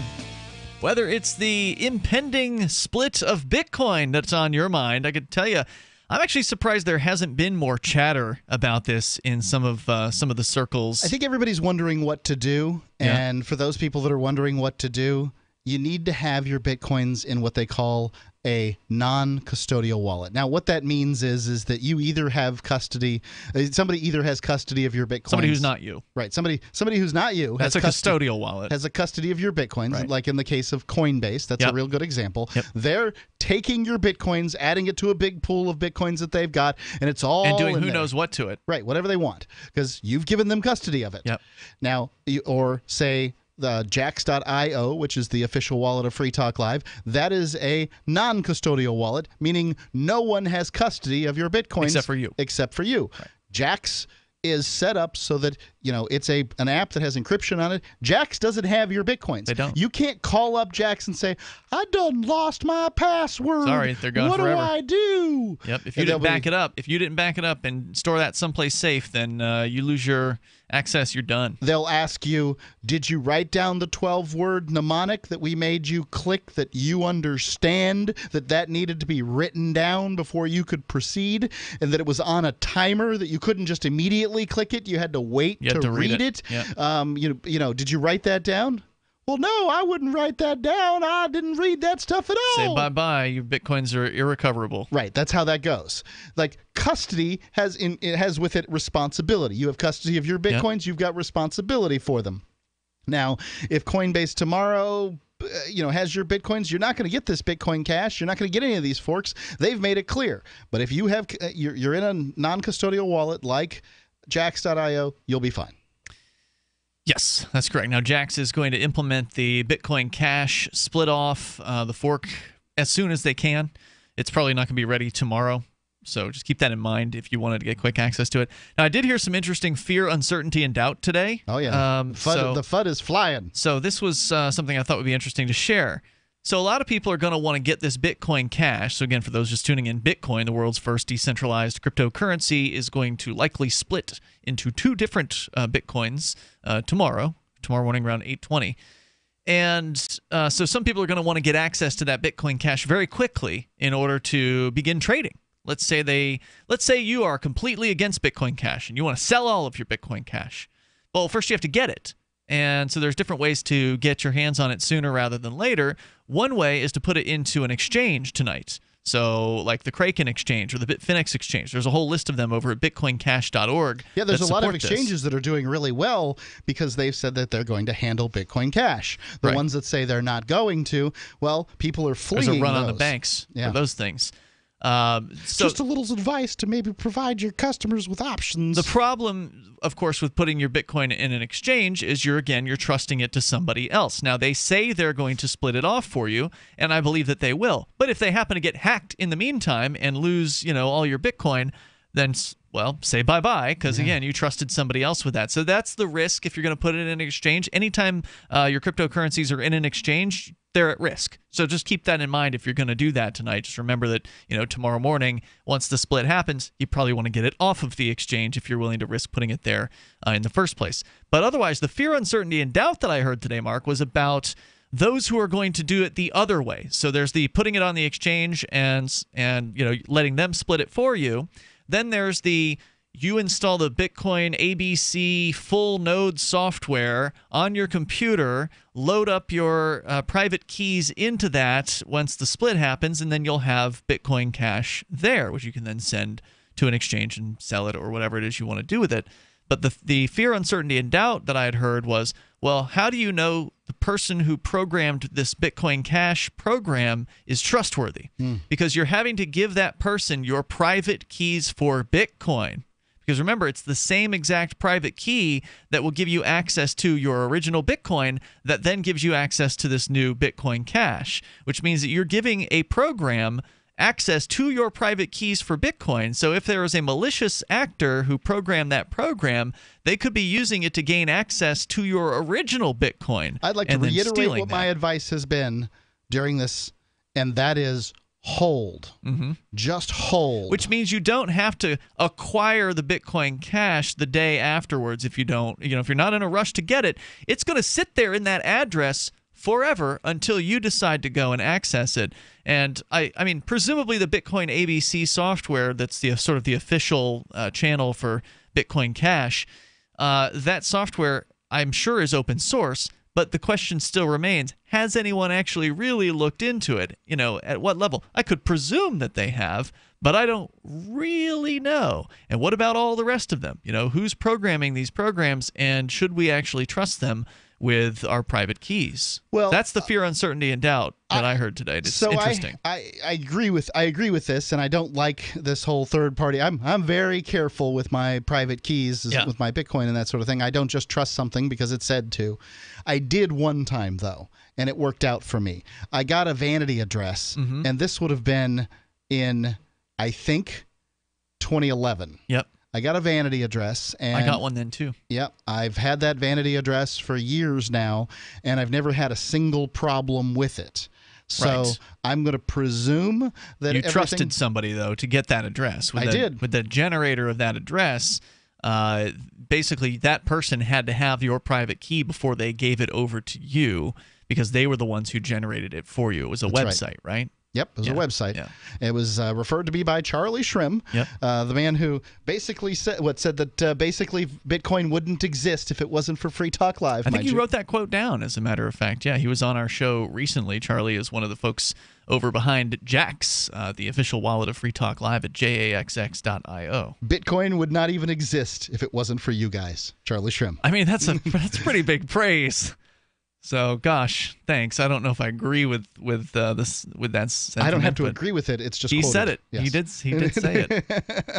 So, Melanie, do you have any predictions for what's coming up here? Are you even familiar with the drama? At all. I mean, I know that it's going to happen. That's about it. I am not qualified. So here's what I was just thinking about this fear, uncertainty, and doubt regarding, should we trust this new Bitcoin Cash software with our private keys? If you want to get the Bitcoin Cash and you're worried about that happening, if you're worried about somebody jacking your private keys and jacking all your original Bitcoin, then all you would have to do is empty the old Bitcoin address out. So if you have, let's say, you've got your wallet and that's where you're converting into the Bitcoin Cash, then you just make a new wallet on the old Bitcoin network, transfer all your old Bitcoin into that new wallet, then take the private keys from that old address, put that into the Bitcoin Cash system, and you'll have the Bitcoin Cash then. And then even if there is a malicious actor who has your private key, there won't be anything left in that old wallet, in theory, unless it's something like what we have here at Free Talk Live, which is like a wallet that we've been using forever. In which case, we wouldn't want somebody to get access to that because we don't want to. Ideally, we don't want to have to change that address. It's been on the site for years now. Right. Do you want to change that? Because if somebody else still has that in their records and they don't go and look at the website to see if it's changed recently, if they want to send us a donation on Bitcoin and we've changed that address, then we won't be able to get that donation anymore. So, there are some things to think about in this upcoming Bitcoin hard fork. But your own Bitcoin security is certainly one of the most paramount things to be considering here. So I agree with you, Mark. Don't be in a rush. If you're in a rush, bad things can happen. Obviously, some people are going to be in a rush to make trades, and some of those people may come out on top. So, I mean, there's certainly, if you are the risk-taking type, and you can throw caution to the wind and afford to lose, what you've invested in Bitcoin, then when the markets open up after the dust has settled tomorrow, and some of them are going to open at different times, they're closing down for a number of hours in many cases. But when they reopen and that trading starts, it's going to be a whirlwind frenzy, and those prices may do anything. I mean, there may be a tremendous drop off of a cliff. We may see there's going to be some volatility. That's meteoric for sure. rise. We may see all of the above within the first few days. I'm going to sit there with a bowl of popcorn. Yeah, it's going to be really interesting to watch. We're going to continue here. 855 450 free like freedom. You can join us on Free Talk Live. Do you want to help build a better financial system for everyone? Join Dash. Dash is Digital Cash, a digital money platform designed to replace cash and help people manage their own wealth. It's fast and easy, fees are low, and transactions are confirmed instantly. Dash is decentralized, run by users who earn rewards for helping run the network and make governance decisions. Dash is set up to succeed where other platforms have failed. Give it a try at dash.org. Help people take control over their financial future today. Find out more at dash.org. What do you shop for that you could otherwise buy at Amazon? Pretty much everything, right? Amazon has competitive pricing and they deliver, and that's a big plus. If you could plan ahead in your shopping, would you be interested in saving up to 33%? There's a catch. You have to do your shopping in Bitcoin. But imagine those savings. It's like a huge raise. All you have to do is go to saveitpurse.com. We've saved thousands, and you can too. Plan ahead and save. Saveitpurse.com. It's about time something new came along for better selling and buying online. And I found it. What now, Marge? It's buysellmakeoffer.com. Never heard of it. It's a brand new company. That's why you've never heard of it. It's the newest and best way to sell any products online. I did all the research. Sell my car? Yes. Our home? Yep. My golf bag? Your golf clubs. All of them. How about your purse collection hoard? Hey, now. You said any product. You're right. I did. We get 30 days free. And membership is only $9.95. Yep.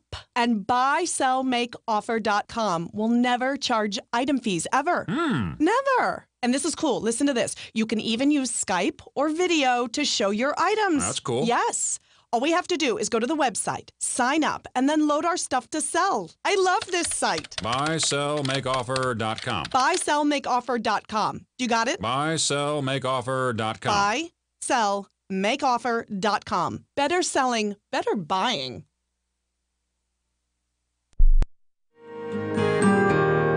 So the protection of life, liberty, and property is what the Free State Project is all about. But it's an effort to move 20,000 people who understand. It's about demonstrating to the entire country that, yeah, we can have a free market, a truly free market. Making it just a freer, great place to live.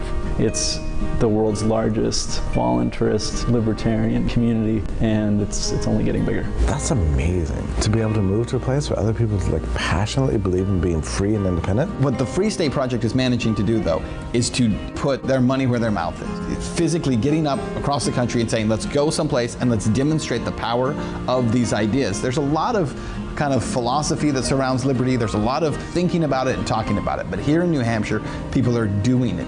101 Reasons Liberty Lives in New Hampshire, a documentary by Free State Project Early Movers. Watch it free at 101reasonsfilm.com. 101reasonsfilm.com.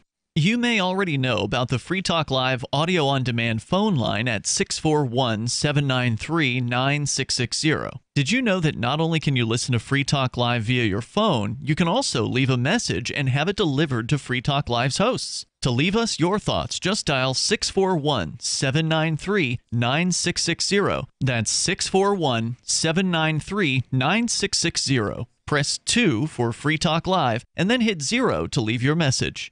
The new 4th edition of Healing Our World, The Compassion of Libertarianism, will take your understanding of liberty to a deeper level and has over 1,300 updated references, new cartoons, and a foreword by Dr. Ron Paul. With discounts for multiple book purchases, the 4th edition of Healing Our World is a great gift for the liberals, pragmatists, environmentalists, and Christians in your life who think libertarianism is cold-hearted. Get yours today at healing.freetalklive.com and use promo code FTL for a $5 discount.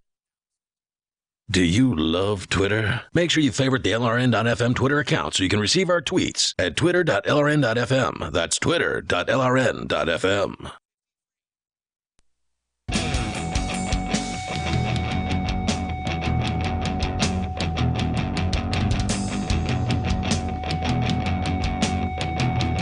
This is Free Talk Live. You can dial toll-free and join us right here. Our number is 855-450-FREE, like freedom. That's 855-450-3733. Coming up, border officers appear to have threatened a young man into drinking liquid meth. That didn't work real well for him. He's dead. We'll tell you more about that coming up here in moments. With you tonight, you've got Ian, Melanie, and Mark. And we've been, once again, discussing the upcoming Bitcoin fork just around the corner, under 12 hours now. Tomorrow morning, 8:20 Eastern Time, is when the historic moment is expected to occur. And we don't really know what's going to happen. It could be the beginning of the end. This could be the beginning of the fall of Bitcoin, that it never recovers from this. But if it does what Ethereum did last year... I've already made my bet that Bitcoin's going to, in 6 months, Bitcoin and all its forks, all added together, going to be worth more than it is today. I think that's a pretty safe bet. I think that's I hope you're right about that. I'm in the same boat as you. I mean, I love Bitcoin. It was first. It warms my heart. I appreciate the fact that we were there so early on, learning about it and promoting it. And many of our listeners, as Doug in Minnesota called in last night, he admitted he became a Bitcoin millionaire because he heard us talking about it on Free Talk Live, and it excited him, and he got some way back in the day. So, I mean, that's just awesome. And who knows, if he's willing to admit that, how many of our listeners out there bought some Bitcoin back then and did very, very well between then and now? Well, I've had a few listeners in the past, basically because of my recommendation to buy Bitcoin. They sent me some Bitcoin after it went up just to say thanks. So I presume there's quite a few people that did quite well. So we'll see how it all pans out. By the way, if you want to get behind doing some Bitcoin mining, you can go to pool.bitcoin.com. We were talking with Roger Ver from Bitcoin.com a couple of nights ago. Had a detailed interview with him on Saturday night. So if you want to get the real, down and dirty of what's coming up here, and what the different sides of this geek war have been, I think we covered a lot of it on Saturday night's show. So feel free to go and download that over at freetalklive.com. But we did talk to Roger about the Bitcoin pool, which is available to you over at pool.bitcoin.com. Now, what is a Bitcoin pool? Well, that's where people who can't afford their own Bitcoin mining Just equipment go around and swim in other people's Bitcoin. Not quite. Okay. It's where people who can't quite afford their own Bitcoin mining equipment, because it's super expensive to get into Bitcoin mining. It's not an easy process these days, but you still want to get into it because there is Bitcoin to be mined, and that's a motivator for people. You can get into a pool with others where you're pooling together your resources, you're pooling together hardware to do the Bitcoin mining, and you pool the rewards as well. Or you split up the rewards among the pool. And so Bitcoin.com launched their pool earlier this year, and we're telling you about it now because Mark, you and I, we both did it. We went and signed up before they started to want us to talk about it, and we did it on our own volition. They didn't hand us say, hey, go and do this. You were interested, Mark. You told me about it, and I said, you know what, I'd like to try this out.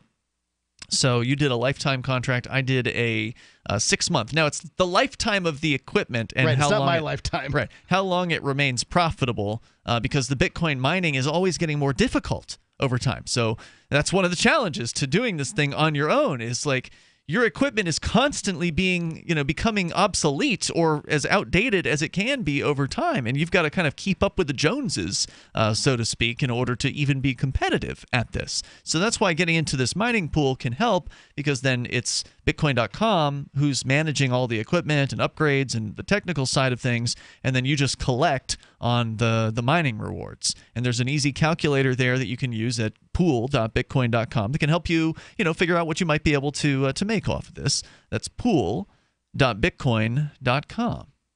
So if you want to join us here, our toll-free number is 855-450-FREE, like freedom, 855-450-3733. As Bitcoin exchanges around the world prepare to shut down their Bitcoin trading for a period of time, as this split that's coming up tomorrow morning could cause some issues. There could be issues with what are called replay attacks.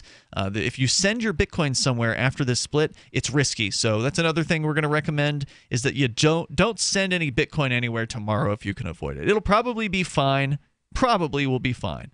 But just to be safe, if you were going to buy something with Bitcoin, go ahead and buy it tonight, or wait until after tomorrow is over and done with, just to make sure, because these different exchanges and companies, they have to put certain protections into place that for whatever reason they can't necessarily put into place right now. So They'll be doing that during their downtime that they're going to be doing tomorrow. Yeah, there's going to be a lot. They're going to be staying up all night. Exactly. So those are our two recommendations. If you have Bitcoin, then make sure it's in a non-custodial wallet that you control the keys to. You've got that 12-word phrase written down somewhere. That means you've got the keys. That means that's a non-custodial wallet. That's where you want to have your Bitcoin throughout this fork. And then have it there and just wait. Just chill out. Don't spend any Bitcoin on the first day. And we'll update you, the next day or whenever, as soon as we know more about, okay, well, the people who know things about things say it's safe to send Bitcoin now, so, you can go ahead. We'll definitely continue to keep you in the loop on this developing and I'm going to keep an eye on risky situation. So, speaking of risks, crossing the border is definitely a risky thing, especially if you ain't from around these parts or you don't look like it. And ABC News reporting a government surveillance video obtained by ABC News has shed new light on a tragic incident at the U.S.-Mexico border, sparking outrage from members of Congress who help oversee the U.S. Customs and Border Protection. The video shows that in 2013, 2 U.S. Customs and Border Protection officers appeared to encourage, or to at least permit, a 16-year-old Mexican high school student to drink from a bottle that tests would later reveal contained concentrated liquid methamphetamine. Oh, jeez. The young man, Cruz Velasquez, died within 2 hours of drinking the substance, but the 2 officers involved, Valerie Baird and Adrian Perellin, remain on the job today, with no disciplinary action taken against them. A former head of internal affairs for Customs and Border Patrol told ABC News the 2 officers violated agency protocols by allowing the young man to drink from the bottle, and that he was told at the time that they would be punished. He says if they truly suspected there was a controlled substance in that bottle, they should have conducted a field test. Representative Zoe Lofgren, a Democrat from California, on this commission condemned the officer's conduct, saying that drug smuggling is wrong and is a crime, but this teenage boy did not deserve a death sentence. For CPB officers to inflict a summary death sentence is not only immoral, but also illegal. As Representative Benny Thompson, a Democrat from Missouri or Mississippi and the ranking member of the House Homeland Security Committee, echoed those sentiments, saying, quote, "In order for CPB officers to prevent smuggling, ensure public safety, and do their difficult job at the border properly, CPB must have the appropriate protocols in place, and officers must follow them. While there's no excuse for attempting to bring illicit substances into the country, it's absolutely clear from the video there were numerous failures in judgment and procedure that led to the senseless death of a 16-year-old boy. CPB must ensure." Why are they still on staff? If I go kill a 16-year-old, I'm pretty sure it's not going to be referred to as a failure in judgment. For sure. Representative Adriano Espilat, a Democrat from New York, said this incident highlights the need to pass legislation that would require border officers to wear body cameras while on duty.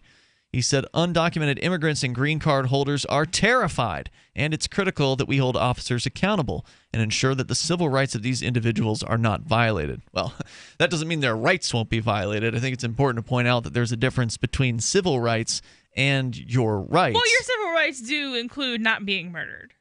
Usually. Right. But they don't include the right to travel, right? The right to go across some imaginary border. So, they're going to make sure that that particular rule gets enforced, but that, maybe they won't beat you in the process is what he's talking about, or in this case, murder you. More here from the story. The Velasquez ultimately filed a civil lawsuit against the officers, claiming the agents' actions led to Cruz's death.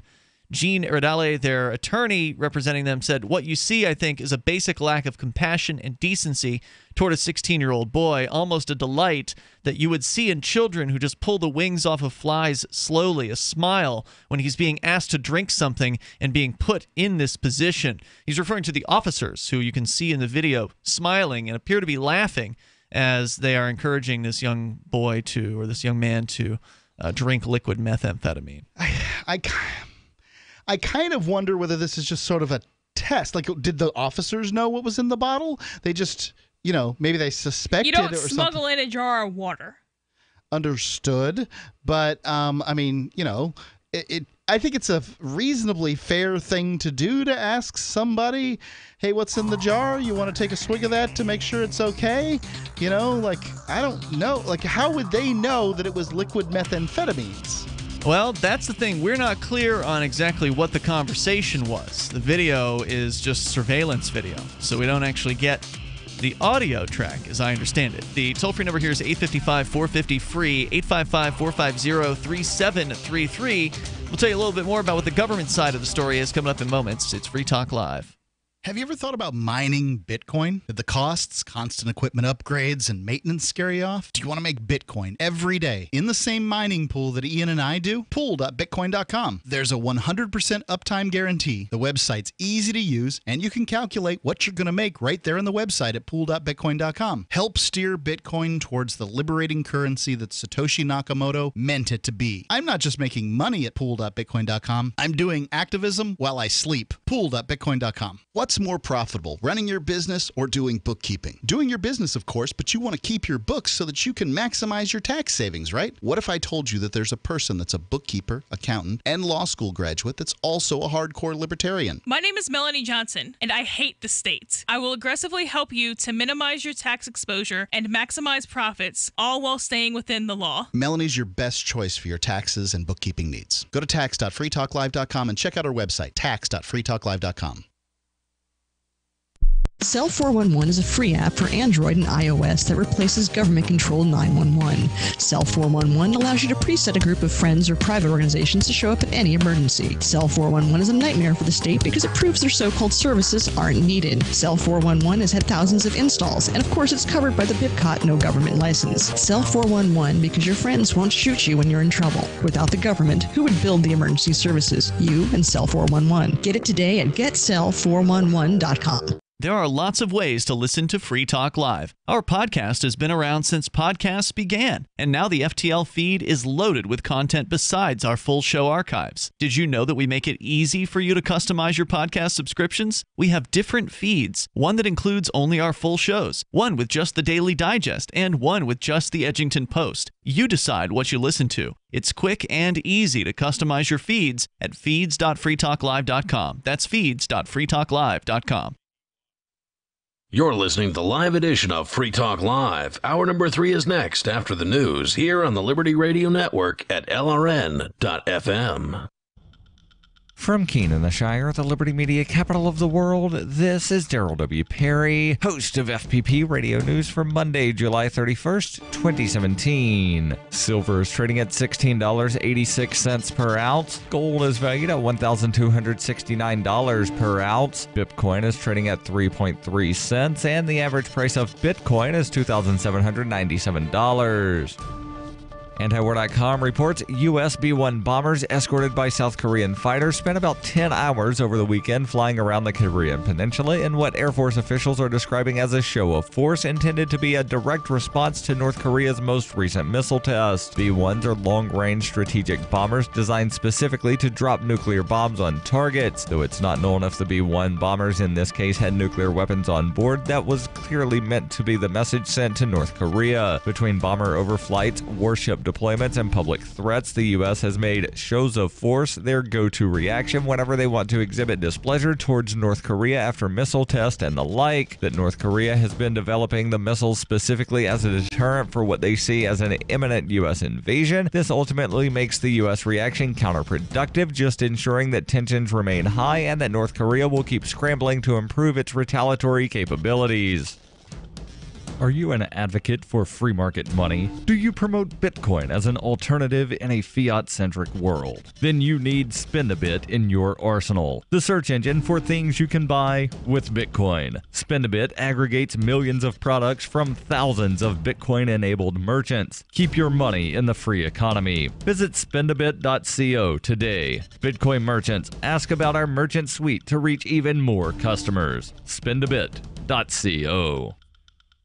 UPI reports one private prison operator in New Mexico said they will close one of its prisons because it doesn't have enough inmates to make a profit. CoreCivic, the private prison company formerly known as Corrections Corporation of America, announced it will close its Estancia, New Mexico facility over the next 2 months. More than 200 people will lose their jobs as a result of the closure. The prison was designed to hold between 900 and 950 inmates, but has been operating with fewer than 700. The majority of the prisoners in the facility are undocumented immigrants sent there by Immigration and Customs Enforcement. But CoreCivic officials said fewer deportations and border arrests have made it difficult for the facility to be profitable, according to the Albuquerque Journal. Prison warden Chad Miller of CoreCivic said, "The reality is we've been operating at a loss for the last 4 years." The Santa Fe New Mexican reported that the prison closing will have a serious impact on the local community. Not only will more than 200 jobs be eliminated in a town of 1,500, but Estancia doesn't have its own jail and will now have to find a new location to imprison the 40 to 75 inmates they had been sending to the CoreCivic facility. The private prison closing is expected to cost the city $700,000 per year, including $300,000 in tax revenue, which accounts for about 60% of its gross tax receipts. For nearly 40 years, Roberts & Roberts Brokerage has been a trusted source for buying and selling precious metals like gold and silver. They also take Bitcoin for precious metal purchases and have permanently removed the minimum purchase amount for all orders paid in the digital currency. Call Roberts & Roberts today for knowledgeable advice on buying and selling precious metals and a forward-thinking approach to new technologies. 800-874-9760 or visit online at rrbi.co. UPI reports Amazon told investors they are under federal investigation after the web-based retailer admitted to selling products to at least one Iranian on the U.S. government's blacklist of people allegedly associated with terrorism, a violation of U.S. sanctions against Iran. In its quarterly report to investors, Amazon said it sold approximately $300 worth of goods to an individual blacklisted by the U.S. government under Executive Order 13224, which was signed by President George W. Bush in 2001 and aims to disrupt the financial support network for terrorists and terrorist organizations. The products Amazon sold include books, other media, apparel, home and kitchen, jewelry, office supplies, toys, health and beauty supplies, consumer electronics, lawn and patio, automotive, and musical instruments. In addition to the $300 in items potentially sold in violation of Executive Order 13224 between 2012 and 2017, the company sold $24,700 in products for an Iranian embassy located in a country other than Iran, and $8,100 in items to individuals who may have been acting for 5 Iranian embassies located in countries other than Iran, which might have violated the Iran Threat Reduction and Syria Human Rights Act. This has been FPP Radio News. Online at fppradio.com. Zoo visitors watch the mating rituals of the ice cream shop staff, and a serious coworker puts on headphones to focus on his sandwich. Happiness is perpetually fleeting, so try to savor the next few minutes before it disappears once again. This is The Onion Week in Review. FBI officials announced they just can't bring themselves to bust a man who recently downloaded every season of the 1990s television show Picket Fences from a BitTorrent website. While stressing that pirating copyrighted material is strictly illegal, federal authorities expressed their sympathy for the man and claimed that perhaps the story of Sheriff Jimmy Brock and the strange events in a small Wisconsin town is all he has left to cling to. We have more than enough evidence to bust him for piracy, but if the poor guy really wants to watch all 4 seasons of a 20-year-old CBS drama that nobody remembers, then he's clearly going through a pretty big rough patch right now. Frankly, we don't need to make it any worse. For statistical purposes, we have seized all private data from your personal computer, and we are disgusted with your recent internet search history. You sick f***. For more, keep checking theonion.com.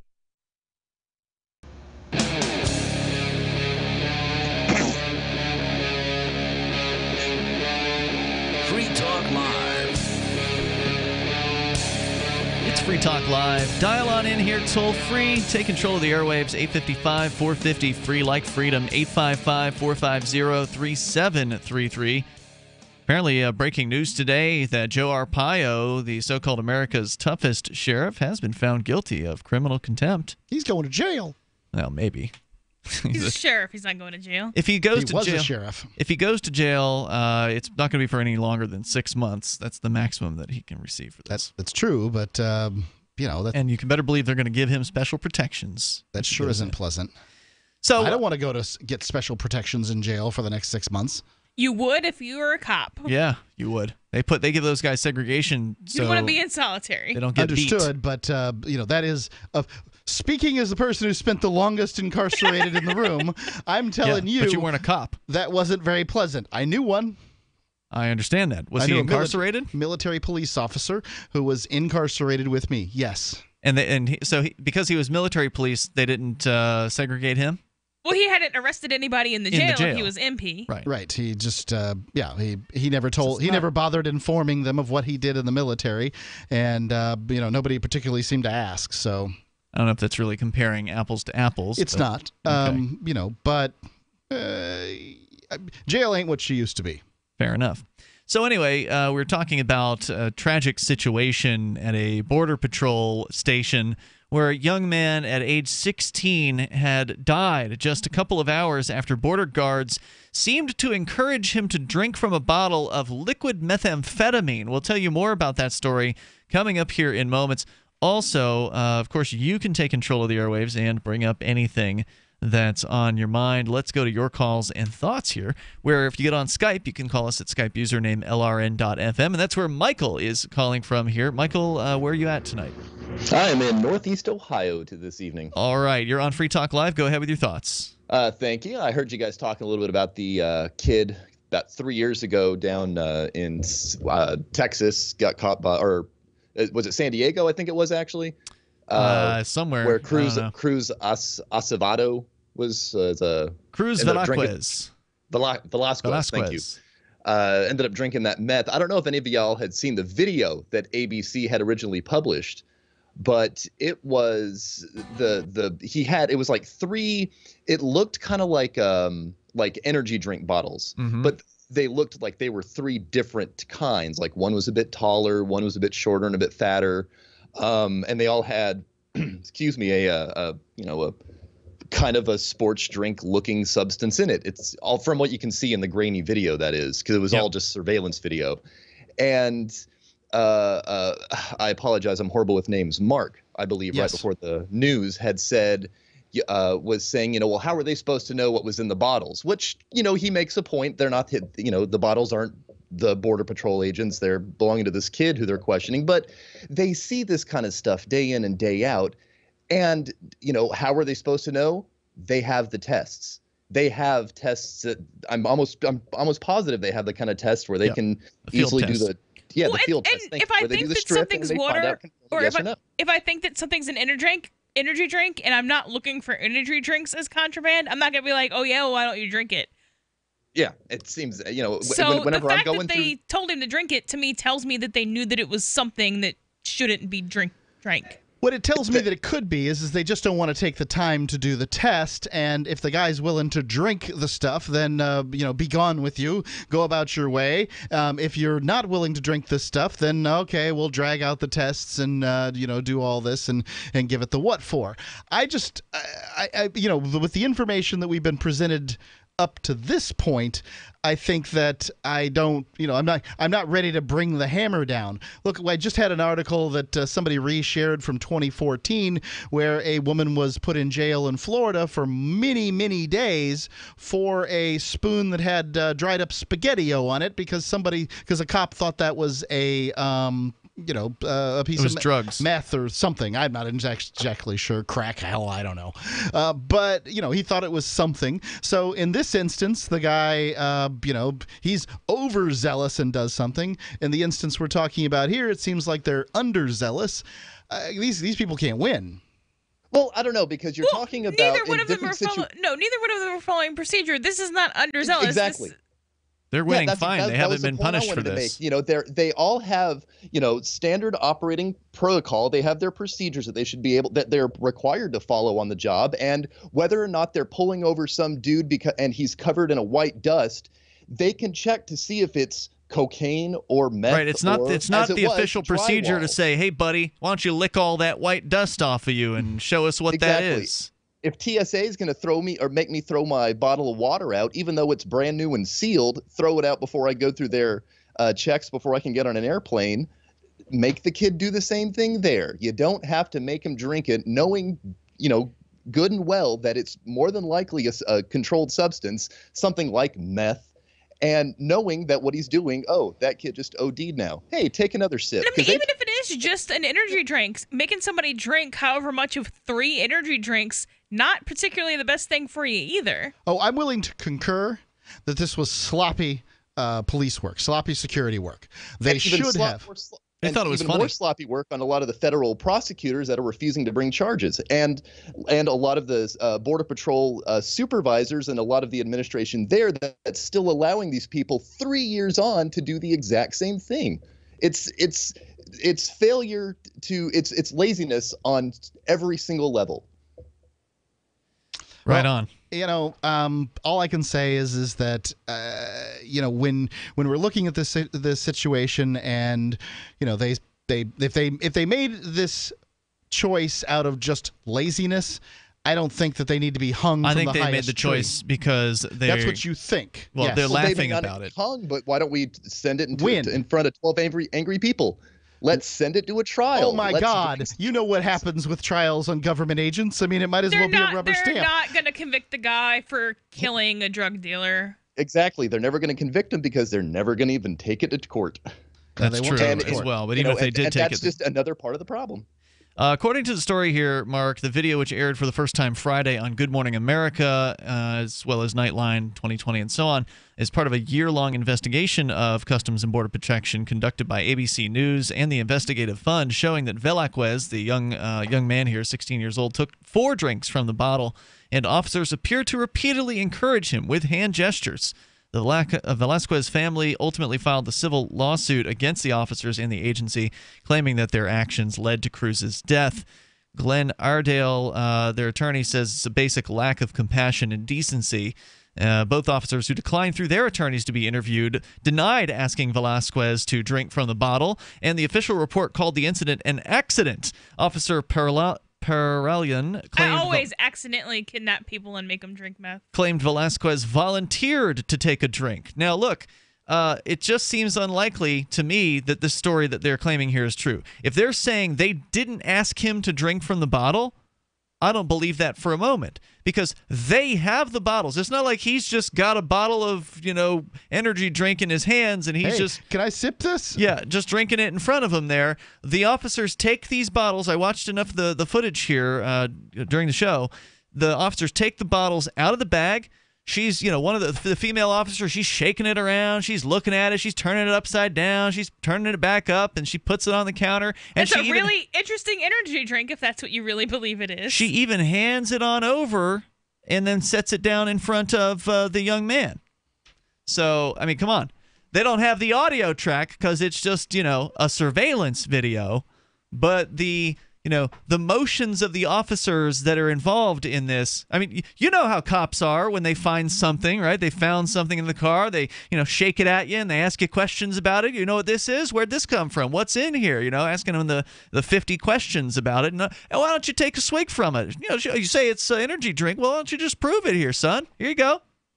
And then they laugh it up.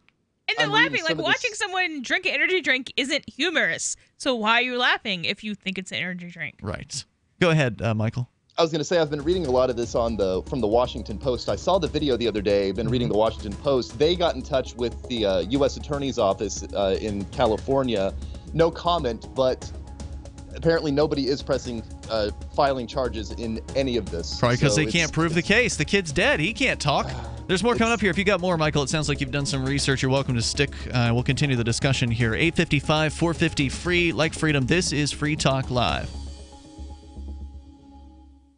Did you know if you invested $1,000 in Bitcoin in early 2010, you'd have nearly $35 million right now? $1,000 in Ethereum in 2014 would be over $500,000. Isn't it time you focused on investing in blockchains and cryptos? Get up to speed on a new digital world of Bitcoin, Ethereum, ICOs, and blockchains. Hands-on intensive investment workshops so you can be confident buying, selling, and trading. Don't miss out. Go to 100xinvestors.com. Use code FTL20 for 20% off. That's code FTL20, 20% off. 100xinvestors.com. I've discovered the next big thing on the internet. Symbi.com is a symbiotic economy with its own currency where people trade services virtually and locally. Forget the old economy. This is your economy. Symbi.com is slick to use and is backed by the same people that helped launch Reddit and Airbnb. I'm not kidding when I say this is the next big thing. Trust me. Go get an account at Symbi.com. Take a look around and post your services. Symbi, SIMBI.com. Heart disease is on the rise. Clogged arteries, high blood pressure, and high cholesterol levels may not be fully detected by you, but the symptoms are there. Loss of energy, blood sugar spikes and drops, poor circulation, and irregular heartbeat are just a few of these that can alert you that something is wrong. Hear how Heart and Body Extract is making a difference in thousands of people's lives across America. My blood pressure has normalized. My diabetes has totally improved. Everyone is telling me now how much healthier I look, and I'm telling everyone how much healthier I feel. I recommend Heart and Body Extract to everyone. Anybody over 40 in the North American continent should be using this product as a preventative to keep their cardiovascular system healthy. Order your 2-month supply today by calling 866-295-5305. That's 866-295-5305. Or order online, hbextract.com. Heart and Body Extract, 866-295-5305 or hbextract.com. When commercials come on, don't push the button. Instead, listen. Even if you don't sell things for a living, you're still selling in the various conversations and transactions that make up your busy day. With money and attention so scarce now, effective communication skills have never been more important, especially if you're a job seeker. So take a lesson from Madison Avenue. Often the fewer words, the more effective the message. Like Jiffy Lube, where you never need an appointment, or the Office Max ad that says, you supply the ambition, we supply everything else. How about online ticket broker StubHub.com, the way in when it's sold out, or CyberCupidMatch.com's seductive, go ahead, it's okay to look. How cleverly and succinctly can you distill your message? For more tips, hit survivalspeech.com. I'm Holland Cook. DVD, books, music, instruments, periodicals, computers, software, electronics, photo, cell phones, office products, home and garden, bed and bath, furniture, kitchen, pet supplies, automotive, hardware, apparel, shoes, jewelry, grocery, healthcare, sports and outdoors, toys, games, used, and more. It's a department store at your fingertips. Shop.freetalklive.com. Get all your shopping done, get a great deal, and a portion of your purchase goes to benefit Free Talk Live when you enter Amazon via shop.freetalklive.com. We've all heard about blockchain assets like Dogecoin, Ether, and Ripple. Bitcoin isn't the only player in the blockchain game any longer. And for those of us wondering how to get our hands on these digital assets, finally, there's a solution. Shapeshift.io allows you to buy and sell between your digital assets and Bitcoin instantly between your own digital wallets. I've used it with ease. Shapeshift.io. There's no account or email address needed. You send them the crypto you want to sell. They send back the crypto you want to buy. It's that easy. Shapeshift.io. If you enjoy LRN.FM, please contribute to your favorite shows via their websites and become an amplifier at amp.lrn.fm. That's amp.lrn.fm.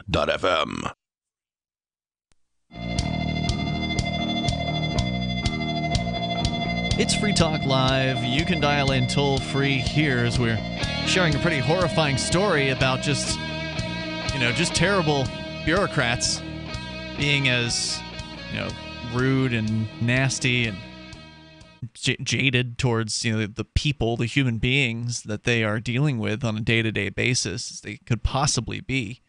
Apparently encouraging a 16-year-old young man to drink from a bottle full of liquid methamphetamine. He died 2 hours later. I mean, I can't even imagine what that must be like. That sounds absolutely horrifying. It was sounds a like sucky 2 hours. Yeah, it sounds like a bad idea to do methamphetamine for the get-go, but to drink liquid methamphetamine, the stuff from which presumably they, somehow, I don't know how they take it from liquid most form. stuff comes in pure and then gets cut afterward. Right. So, I mean, that just sounds absolutely or terrifying. Close to pure, not necessarily 100%. Michael is with us here from Ohio. He's been digging deep into this case. Apparently, the U.S. federal government hasn't bothered to do anything to the two agents in question. The investigation here was by ABC News. So in case somebody, missed me mentioning that, there isn't a year-long investigation, but it's by ABC News into Customs and Border Patrol and their malfeasance. So they're not investigating themselves. It's the news media who's covering this story, and that's the only thing that's happening is people are reporting on it, and there's no real consequences for these agents who presumably are on the job as we speak. Michael, anything else you want to add in here? Oh, wait, that's my bad. There he is. I'm Go sorry. Ahead. We're good. Okay, there we go. Hi. Beyond those two agents, the man and the woman that you see in a lot of the still frames and the short videos that are kind of floating around online. Some more of the video from like an hour later shows the kid in handcuffs. And he's obviously, pouring sweat. And according to the Washington Post, he was even heard screaming like "Mi corazón," my heart, because your heart's going to be exploding by that point. Drinking methamphetamines is probably bad for your heart, no matter how young you are. And I apologize too. It wasn't a sports drink. He was saying it was. He said it was apple juice. So there's that aspect to it. So I apologize for that. But so beyond the those two agents that you see in the first video or the first part of the video, failing to do their job and test it if they really think it's drugs and they really want to detain this kid. Whatever you think of the state, they have a job. They still fail to do it. There were the other agents that were in that facility, had the kid in handcuffs. He's obviously overdosing on a drug. They're doing nothing. They're not. And I can't remember the exact amount of time, but it was several minutes, like 10, 20, 30, 40 minutes kind of idea before medical help is ever called. Yeah, I would say that that's an extreme failing when it comes to law enforcement is that they're much more interested in custody than they are care when it comes to custody, care, and control, right? Like custody, and control. They like to control. Custody and control, they got that stuff down. It's the care part that they're not that interested in, right? Oftentimes. So, you're screaming about your heart. They're trained, and one understands why they're trained. Law enforcement is trained in many ways to not listen to what a perp says because, well, they're going to get misinformed. It could, cause them to make a misstep. Okay, but you whatever. can see somebody ODing on crystal. Sure. Yeah, absolutely. In response to the broader ABC News investigation, which revealed, by the way, surprise, surprise, a history of cases in which the agency appears to ignore accusations of mistreatment and abuse, the agency issued this statement saying, quote, CPB takes all allegations of mistreatment seriously and does not tolerate actions that are not consistent with our core values of vigilance, service to country, and integrity. There's nothing in there about caring for human beings. If they had ended that sentence with values, I'd have believed them. Yeah, well, it's values of vigilance, service to country, and integrity. None of those have anything to do with treating people like human beings and being kind, even in a job in which they're supposed to keep people out of the country. So some other fun the fun legalese that the border is using to kind of protect themselves has been, well, it's not a big deal because none of his rights were violated, and I think you guys were even kind of touching on that at the beginning because he doesn't have rights to their mind because he's an immigrant. It's just which is weird though, because by their own rules, and now their rules are just incoherently insane. This is a child by their standards. What they say, yeah. So usually there's a higher standard of care for children, both for civilians and for Leos. So, but maybe not for immigrants. Yeah, it's interesting. Well, no, the government exists in this strange netherworld when it comes to young people, specifically young men, and what constitutes a child and what constitutes an adult. Okay, so if that young man is 13 years old and commits a felony, that young man's going to be an adult pretty quickly by what the courts are concerned with. Yep. However, if that young man is 13 years old and his high school biology teacher teaches him a little too much biology, if you know what I mean, he's going to be a child whose name is withheld, right? So the government exists, it bebops between adult and child as often as it wants to. Whatever's convenient for them. Now, I would say that as far as rights being violated, yes, this young man's rights were not violated. He was given the option of drinking the poison. Okay, he was held captive by border control. Okay, the rights, his rights were not violated any more than anybody who passes through border control. But while being held captive by border control, was forced to drink crystal. He was not forced to drink it. He was asked, do you want to drink this? Wait a minute, Mark. I can't believe this. First of all, I can't believe that you're going to the defense of the police on this one. If you say that just because this kid took what appears to be of his own volition and picked up this bottle, and the fact that there are two armed agents standing in front of him in likely and as authoritative demeanor as this young man has ever experienced in his entire life, in probably one of the most intimidating circumstances he's experienced in his entire life, and they're saying, go ahead, take a drink from the bottle, show us what's in there. That's like saying banks make charitable contributions if you walk in dressed right, brandishing a weapon. Yeah. That's not a valid. How would you feel if you were 16 and, in that situation? Would you feel as though your arm hadn't been twisted into drinking that? I would sincerely hope if I was 16 years old that I did not make the foolish mistake of drinking what amounts to poison. I hope too. I am presuming that this young man knew what was in the bottle. That's the thing. He's probably just a drug mule. He may not know. He probably didn't know what it was. He probably was hoping and praying that it was something that wouldn't kill him right away. I'll tell you what. He probably didn't know what it was. He probably knew it was drugs. Yeah. A lot of the different reports I've been reading, the Sun in particular and the Washington Post, were talking about how common it is for teenagers in this kid's age range to be approached by somebody from one of the drug cartels. This kid probably didn't do any drugs, but hey, would you mind going over to San Diego? Take this apple juice, quote unquote. We'll pay you $500. Yeah, and they might have called it apple juice. I mean, it's $100. The kind of mafia kind of deliver a package for $7,000 kind of deal. I mean, it's not different just because it's Mexico. Yeah, and the biggest the entire reason this kid died, beyond the negligence of border patrol agents, was also just the drug war in general. Who's the victim? Why are we having to bring in meth from Mexico? We can make it fine here. I suspect they did. Great he very call. well could have made it. Michael, thanks for the call tonight, man. I appreciate hearing from you.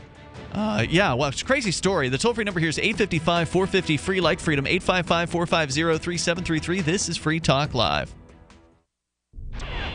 Welcome aboard. Your new science fiction adventure is ready to launch.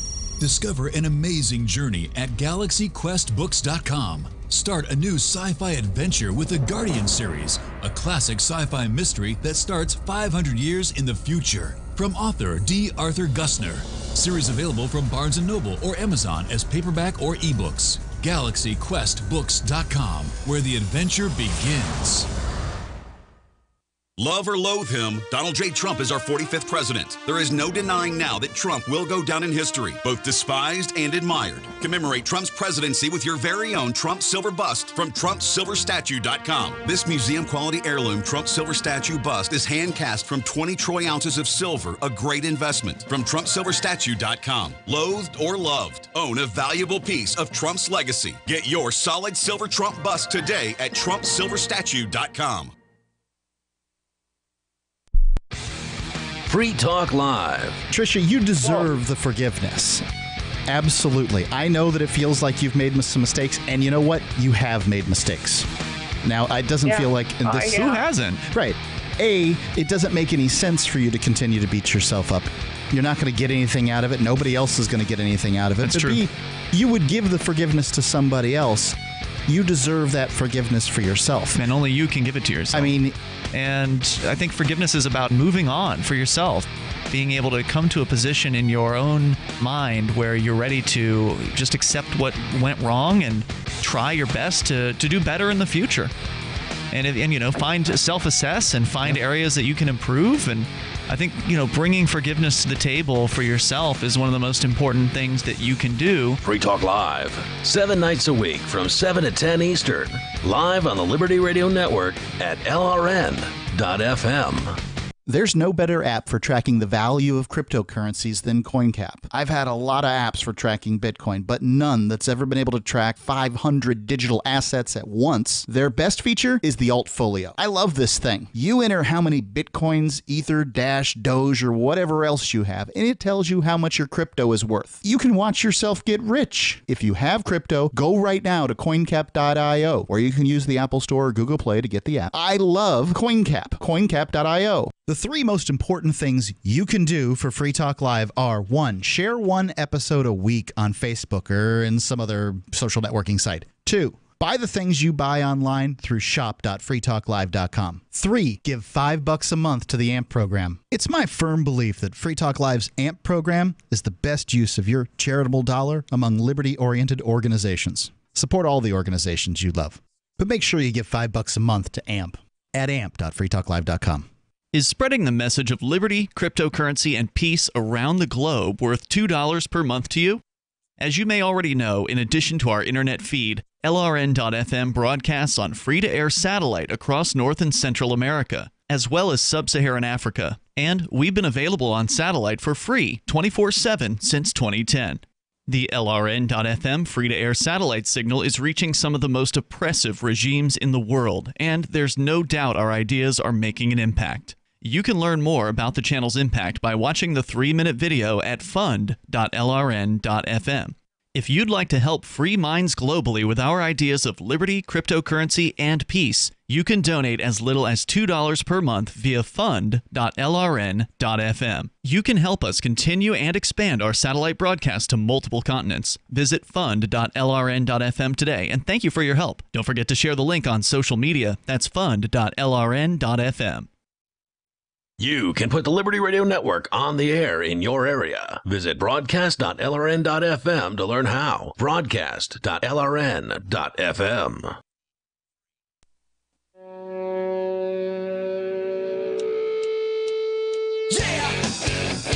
It is Free Talk Live, and you can bring up what you want. Just dial in toll-free at 855-450-FREE, like freedom. That's 855-450-3733. We've got Skype, and the Skype username here is LRN.FM. With you in the studio tonight, you've got Ian, Melanie, and Mark. So we've been talking about this young man who was basically given a death sentence by 2 Border Patrol officers as he was attempting apparently to smuggle liquid methamphetamine, likely without his complete knowledge, into the country.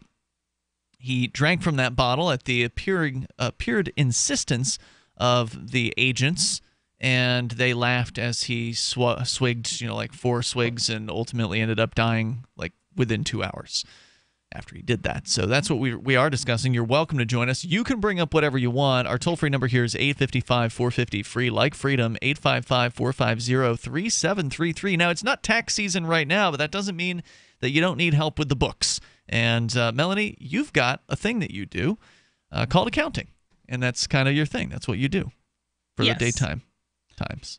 Bookkeeping. I mean, who's looking for your services? So from January through April, that would be pretty much anybody who hasn't managed to get completely underground, which is most people.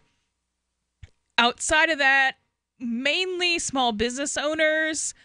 So not only can I keep track of what's going on, because most people can figure out how to add income and subtract bills, but I can look at it and tell you, okay, before December comes, you might want to do X, Y, or Z because that'll help you later on. Whereas if you come to me in January, if you haven't already done it, it's not done. Can't do it if it's not done by December. You can't do it. So you can help people prepare to be in the best position financially for tax time. Right. So bookkeeping done properly is really more of tax planning than keeping track of books. Interesting. See, I didn't know that. Yeah, I think that and I've seen I've worked with you. I'm familiar. Your fees are quite reasonable. So the very little that one would spend as far as bookkeeping goes is certainly worth it. Pays for itself. Yeah, when it comes to tax season, because the savings have been are implemented at that point. Melanie wants you to not have to pay anything you're not legally liable to pay. It's because she hates the state. Yeah, and she knows better than you do what are the things to look for. So that's why you pay a professional like her. That's the reason. One who's ideologically compatible with you is probably pretty rare to find. That's something I'm looking for in as the a accounting business. What do you think, Melanie? How much of the competition out there also truly, really hates the state as much as you do? Well, that's a title that I wouldn't mind contending for among a small group of people in general. Yeah. But among accountants, I know James was an anarchist accountant. I think he's in Colorado. The West Coast. No, somewhere over there. I'm not sure what he's doing right now. I don't think he's hanging out his shingle for that gig. But he's the only anarchist accountant I've ever met. And then people have this weird thing where they So we've had both of them as co-hosts on on Free Talk Live. Both of the anarchist accountants in the world. There you go. Yeah, have sat in that very same chair. And now you can hire Melanie because she's hung out her shingle for accounting services, bookkeeping services. She can help you save money. At tax.freetalklive.com. Just go to tax.freetalklive.com. That jumps you right over to her website where you can get in touch whenever you're ready. That's tax.freetalklive.com. We can talk more about the Border Patrol here in moments, but first let's go to Sarah in New Mexico. You're on Free Talk Live. Hello, Sarah. Yes, I just want to bring up this the irony of that. People here in New Mexico, they vote against the red light cameras. And then they all move out into states where they have red light cameras. How do you know who is voting against it and where they're moving?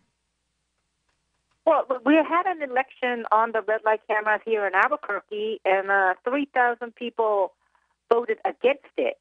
So we have no red light cameras. Well, right, but what I'm saying is, how do you know that that's the same 3,000 people that moved?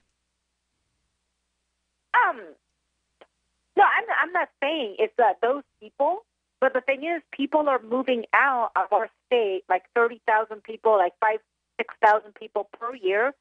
What makes you think that has anything to do with red light cameras? Well, what I think about it is they say that it's got nothing to do with the red light cameras, but then how come they're moving to Denver where they have red light cameras? Okay, so here's why. Because the average person, when they think about where they want to live, they're not primarily motivated by red light cameras. Red light cameras may be an important aspect of your life, but for the average person who's driving to work or driving home or going to the grocery store, they're a nuisance. the red light cameras are annoying. They would prefer that they're not there, and indeed they voted to remove them because they're not only are they annoying, but they're also dangerous as well, as we've shown multiple times here, and multiple studies have made that crystal clear. But they're just a nuisance. The average person is not going to make that their, the linchpin for their deciding to leave New Mexico. Most of the reasons people leave any given place have to do with family and work. Maybe the weather will drive people away, or just the climate in general. They don't like that. But usually there's some kind of job that's an upgrade from what they currently have, or mom's sick or grandma's sick or something like that. And or the husband or wife is moving for a job, and so they move along with them. It's usually family or work, don't you think? Well, it's not about who moves, Ian. You're falling into the trap. Sarah, you've gotten myopic on this issue that's very important to you. You don't know who's moving. That's what I'm trying to. But it is true. There's no economic growth here. The jobs are in Texas, in Arizona, and in Colorado.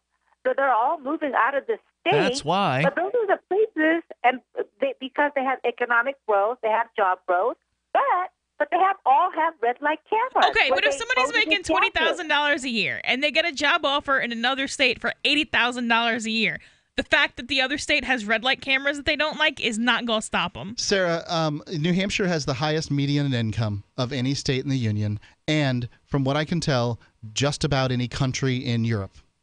We don't have red light cameras, and so your little plan is falling apart. Your ideas and your suggestions. Here's what the reality is some people voted against red light cameras, and some people are moving out of New Mexico. Those people aren't necessarily the same. They could, in fact, be the people who voted for the red light cameras. It's a blind ballot. Sure. Ballot. You don't know. They could have voted for the red light cameras, and when they found out they're not going to get them, they then moved to wherever I want it is. my red light cameras. They that want red bad. light cameras so badly they've moved there, and they're going to get what they want. Could be. Now, could happen. These are people who are proactively taking their life into their hands, and they're becoming captains of their own ship, Sarah. And I say that you and I should applaud them. One thing about it is that if they hate the red light camera so badly, like they protest it, well, then they need to stay in New Mexico. Why did 30,000 No, they don't need to stay. Okay, no. And so your problem is not with these people. Your problem is with the system of voting. You don't get to vote to where you're going to move. They didn't let me vote in New Hampshire when I decided I wanted to move there and I was still living in Louisiana. They let me vote in Louisiana. So I was actually pretty vocal about the fact that I was going to vote against Jack Strain on my way out, and that's what I did. And he lost. Who's that? The sheriff who was sheriff for the past almost 30 years in St. Tammany. The toughest sheriff in Louisiana. So what I'm saying is that, because of their vote, we are number one in pedestrian, bicycle, and hit-and-run fatalities. No, that's not because of their vote. Voting. There's a lot of problems with voting, and I don't like democracy, but voting does not hit pedestrians on the side of the road.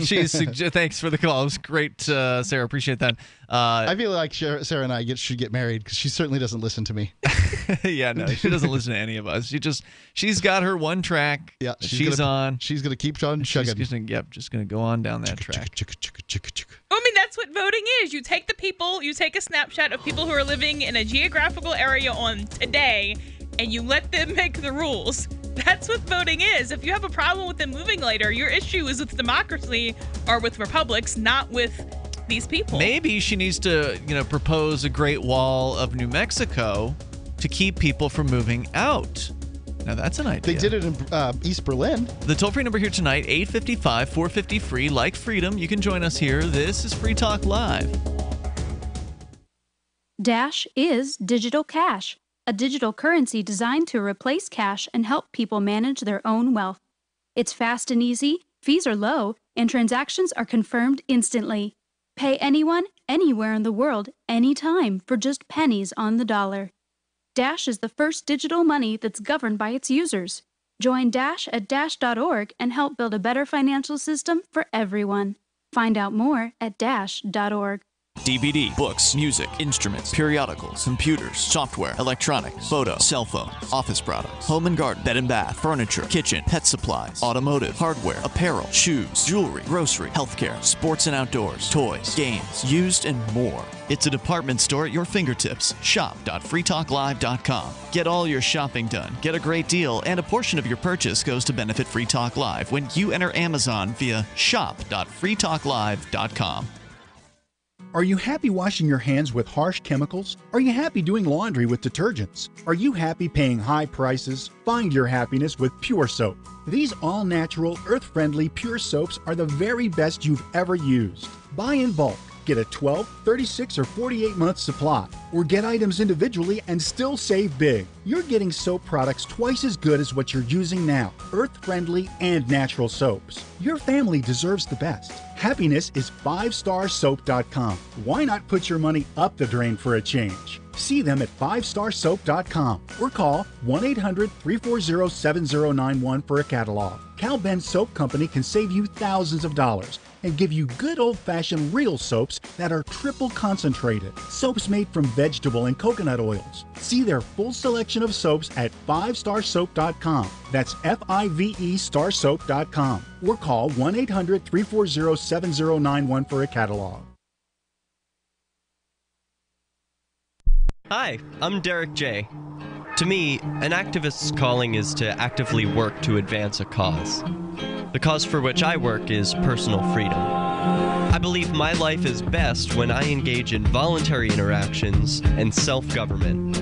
I reject the idea that anyone else has a higher claim to my life or my body than I do. I see people who call themselves the government as a threat to my personal freedom. I realize you may feel differently, but my relationship with the people who call themselves the government is completely involuntary. If Starbucks used some of its money to drop bombs, I wouldn't shop there. So why would I support the American empire?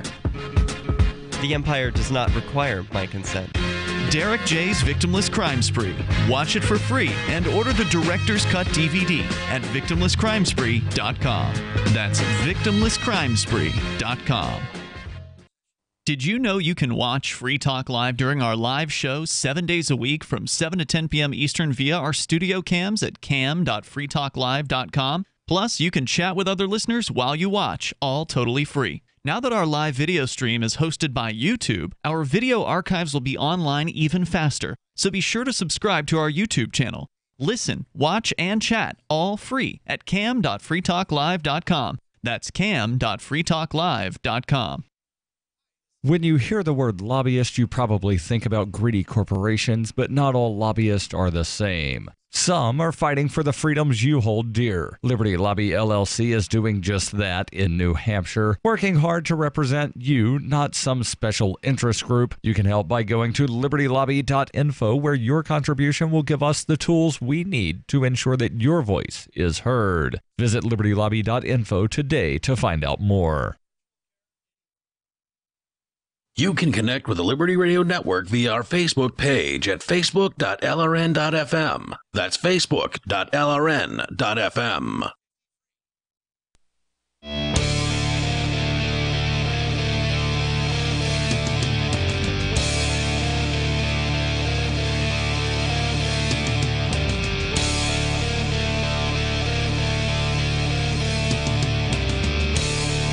Free Talk Live. You can dial in toll-free here to bring up whatever you want.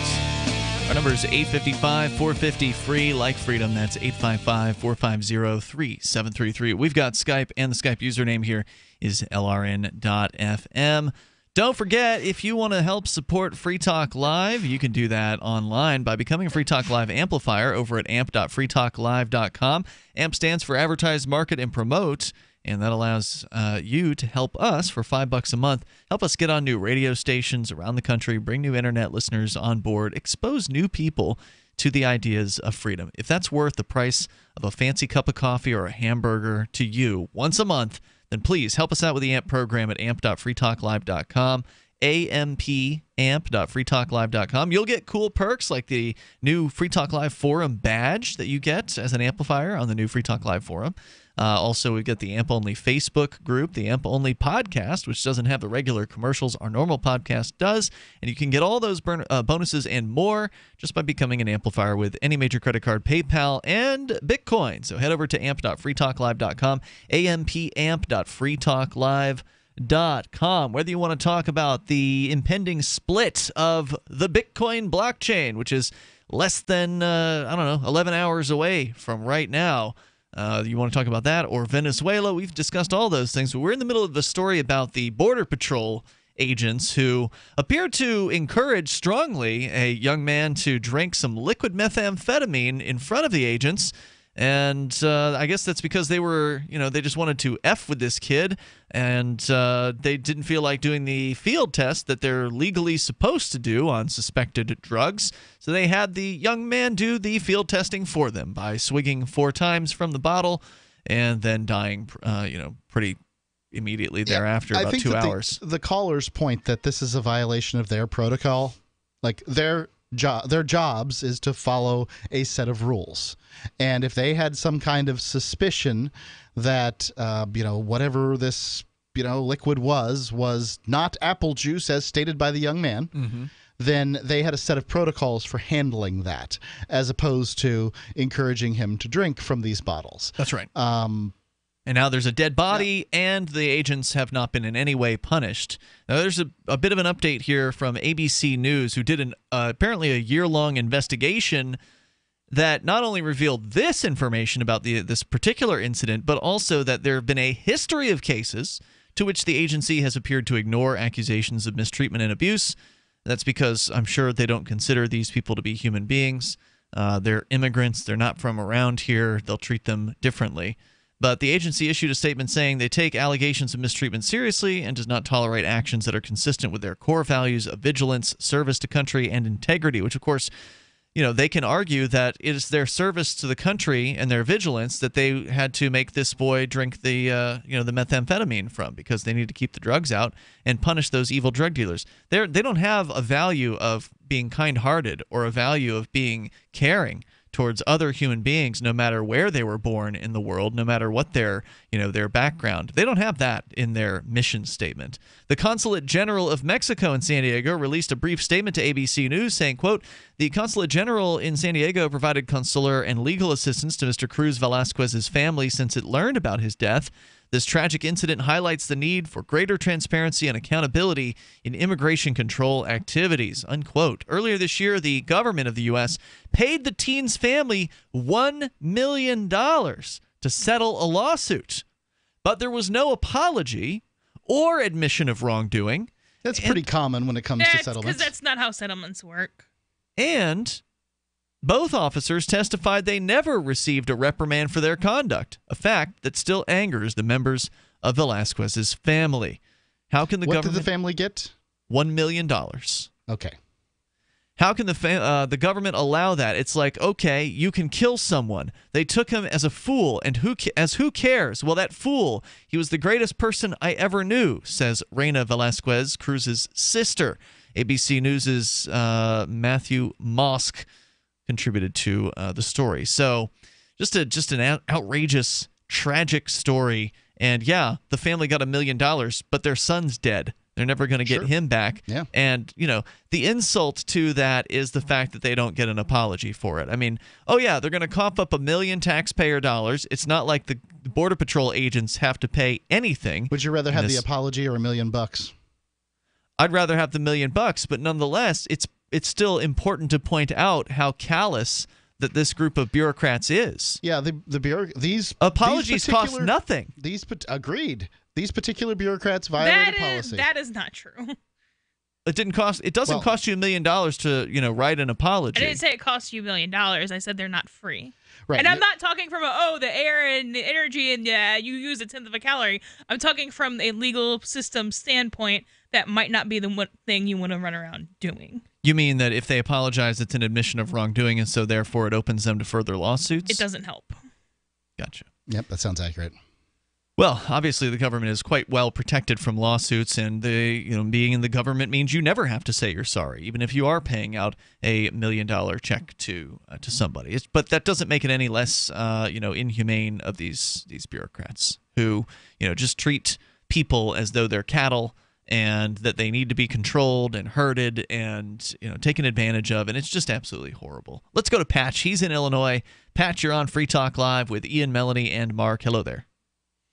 How you doing? Hey, what's on your mind tonight? It doesn't surprise me what they did when I was a kid and I had to walk. Whenever my dad had to walk the beat, he would have me walk the beat with him since he had me with him all the time. And your dad was a cop? Drinking, yeah. He kept me with him in his squad car walking the beat since I was 7 years old. Whenever he would stop people when he was walking the beat and the kids were drinking, he would make them drink it, the rest of it, all of it. He would say, "I'm not going to let good liquor go to waste." So he would make them drink it all. Wow. Right in front of them. And that's dangerous. I mean, that could kill somebody. It could potentially. Yeah. It's a poor choice. I'd just stand there and have to watch them, and so it doesn't surprise me. And they're not going to have nothing happen to them. They'll never. He always said they'd never admit they did something wrong. As long as they never admit it, they'll never get in trouble for it. And they always close their ranks, and the thin blue line protects one another. Even if they know within the thin blue line that the person did something wrong, they'll still protect their own. Exactly. He always would tell me after and everything that I've seen. He said, "We'll never stop protecting our own." He said, "I don't care what happens, we'll never stop protecting our own." Yeah, it's pretty hard to get on the outside. Each other. What's that? Huh? What'd you say? Even if they don't like each other. Even if they don't like each other, he said they'll deal with it within the ranks. Right. But they'll never do anything against each other out in the open. Well, it's a depressing but a true statement, Patch, and it sounds like you were there to see some of it actually go down. Was there anything else you wanted to share? No. I've seen too much. I'll call in here and there and let you know. All right. I appreciate hearing from you tonight. Bye. We did see Bradley Jardis, a former cop, former host. What happened to him when he deviated sufficiently from the company line, as it were, for police officers. They did turn on him. They sure did. They turned on him finally. That's because he was turning against the company line, as you said.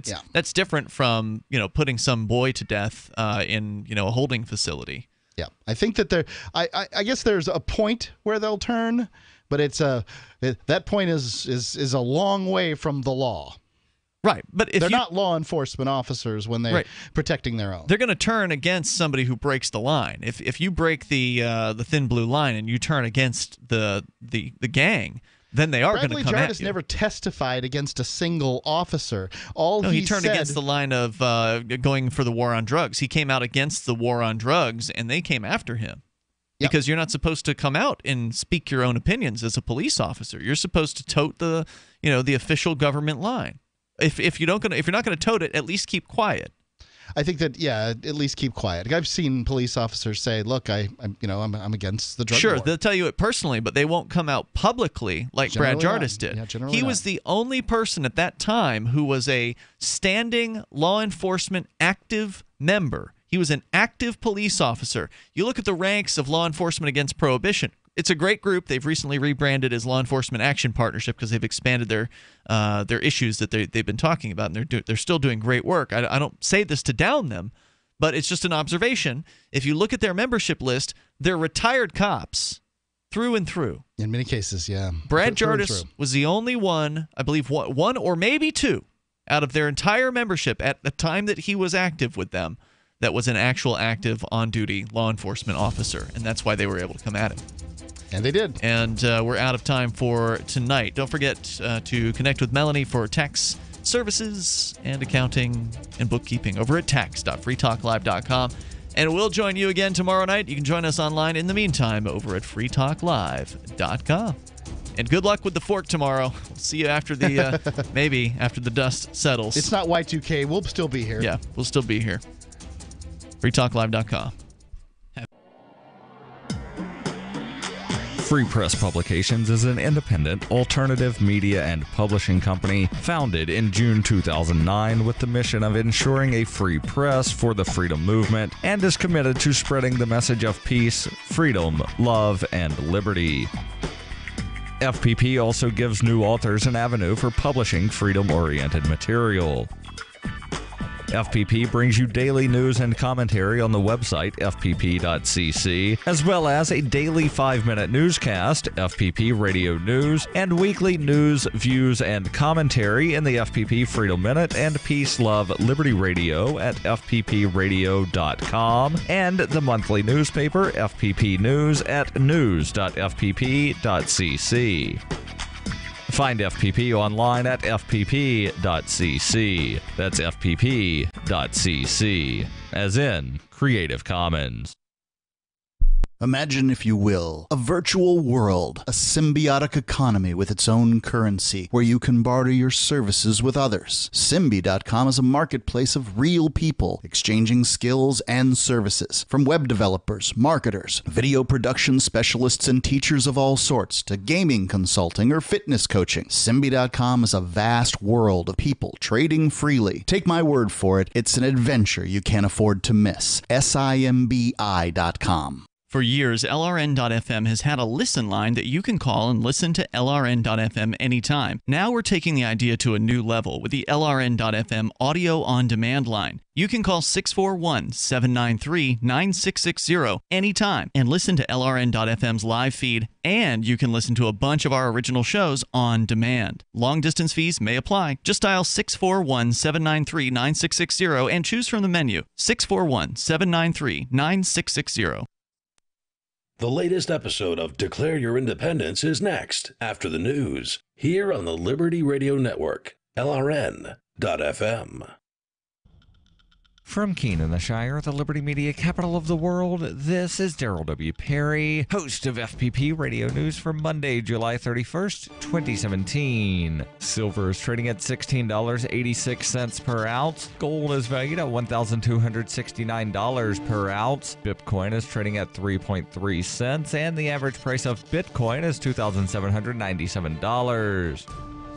Antiwar.com reports U.S. B-1 bombers escorted by South Korean fighters spent about 10 hours over the weekend flying around the Korean Peninsula in what Air Force officials are describing as a show of force intended to be a direct response to North Korea's most recent missile test. B-1s are long-range strategic bombers designed specifically to drop nuclear bombs on targets. Though it's not known if the B-1 bombers in this case had nuclear weapons on board, that was clearly meant to be the message sent to North Korea. Between bomber overflights, warship deployments, and public threats, the U.S. has made shows of force their go-to reaction whenever they want to exhibit displeasure towards North Korea after missile tests and the like. That North Korea has been developing the missiles specifically as a deterrent for what they see as an imminent U.S. invasion. This ultimately makes the U.S. reaction counterproductive, just ensuring that tensions remain high and that North Korea will keep scrambling to improve its retaliatory capabilities.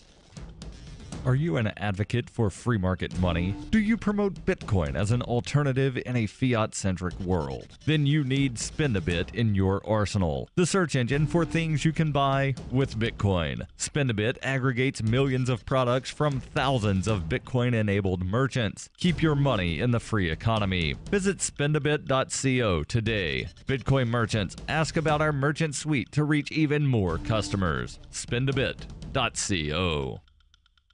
UPI reports one private prison operator in New Mexico said they will close one of its prisons because it doesn't have enough inmates to make a profit. Core Civic, the private prison company formerly known as Corrections Corporation of America, announced it will close its Estancia, New Mexico facility over the next 2 months. More than 200 people will lose their jobs as a result of the closure. The prison was designed to hold between 900 and 950 inmates, but has been operating with fewer than 700. The majority of the prisoners in the facility are undocumented immigrants sent there by Immigration and Customs Enforcement. But Core Civic officials said fewer deportations and border arrests have made it difficult for the facility to be profitable, according to the Albuquerque Journal. Prison warden Chad Miller of Core Civic said, "The reality is we've been operating at a loss for the last 4 years." The Santa Fe New Mexican reported that the prison closing will have a serious impact on the local community. Not only will more than 200 jobs be eliminated in a town of 1,500, but Estancia doesn't have its own jail and will now have to find a new location to imprison the 40 to 75 inmates they had been sending to the Core Civic facility. The private prison closing is expected to cost the city $700,000 per year, including $300,000 in tax revenue, which accounts for about 60% of its gross tax receipts. For nearly 40 years, Roberts & Roberts Brokerage has been a trusted source for buying and selling precious metals like gold and silver. They also take Bitcoin for precious metal purchases and have permanently removed the minimum purchase amount for all orders paid in the digital currency. Call Roberts & Roberts today for knowledgeable advice on buying and selling precious metals and a forward-thinking approach to new technologies. 800-874-9760 or visit online at rrbi.co. UPI reports Amazon told investors they are under a federal investigation after the web-based retailer admitted to selling products to at least one Iranian on the U.S. government's blacklist of people allegedly associated with terrorism, a violation of U.S. sanctions against Iran. In its quarterly report to investors, Amazon said it sold approximately $300 worth of goods to an individual blacklisted by the U.S. government under Executive Order 13224, which was signed by President George W. Bush in 2001 and aims to disrupt the financial support network for terrorists and terrorist organizations. The products Amazon sold include books, other media, apparel, home and kitchen, jewelry, office supplies, toys, health and beauty supplies, consumer electronics, lawn and patio, automotive, and musical instruments. In addition to the $300 in items potentially sold in violation of Executive Order 13224 between 2012 and 2017, the company sold $24,700 in products for an Iranian embassy located in a country other than Iran and $8,100 in items to individuals who may have been acting for 5 Iranian embassies located in countries other than Iran, which might have violated the Iran Threat Reduction and Syria Human Rights Act. This has been FPP Radio News. Online at fppradio.com. This is the Onion Week in Review. In local news, a succession of terrible events failed to befall a 33-year-old riding a longboard to his digital media job Monday. Shocked bystanders helplessly watched as media developer Jake Reston skated safely through Manhattan traffic without flipping over on his obnoxiously oversized skateboard and smashing his stupid face into the pavement, with many saying they were horrified at the sight of the floppy-haired little shit walking into his office unscathed. It was one of the most horrible things I've ever seen. He wasn't even hit by a car. I was just praying that someone would step in and throw him off his stupid little skateboard and punch him right in the mouth. In other news, a study finds owning a cool leather jacket is more rewarding than raising a child. A community garden sprouts the first condom wrapper of spring, and a little turtle gorges on an entire raspberry. Tonight in the cabin, schoolmarm's telling about how they talk about corpulation down the school. Only a fool needs telling how to screw. Just let the pecker guide you. But come on, listen anyhow. This is the Onion News Network. And now, live from the studios of Freedom's Phoenix, Ernest Hancock. Believe me when I say we have a difficult time ahead of us. But if we are to be prepared for it, we must first shed our fear of it. I stand here without fear because I remember that I am here not because of the path that lies before me, but because of the path that lies behind me. I remember that for 100 years we have fought these machines. And after a century of war, I remember that which matters most. We are still here!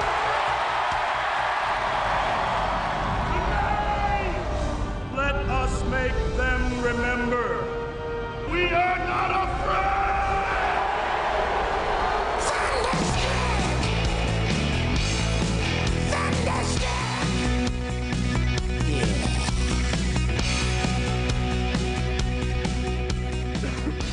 Good morning, good morning, good morning, good morning, good morning, good morning, good morning, good morning, good morning, good morning, good morning. Declare your independence. Mayor of Hancock here in Phoenix, Arizona, A from the BEA. It's those studios of Freedoms with an S, Phoenixphoenix.com. That one not too bad. You know, welcome. It's nice to get up. Oh, yesterday we had a busy day. We did a 23-foot, 3/4-inch conduit EMT 4-phase dome. And who helped me do it? Now, Igor from Russia. You know, he came to Candles in the Dark. You know, that was a while ago. That was, that was in the fall, wasn't it? When was Candles in the Dark, Donna? April. God, man, it was not that long ago. So in April, a gentleman from Russia contacted Barry Hess, our candidate for governor on a regular basis, and said, I need to get hooked up with libertarians. We got to get all the libertarians in Russia, all hooked up with guys in Phoenix. I'm not even really sure why. I think he knew someone here or something. He wanted to come here.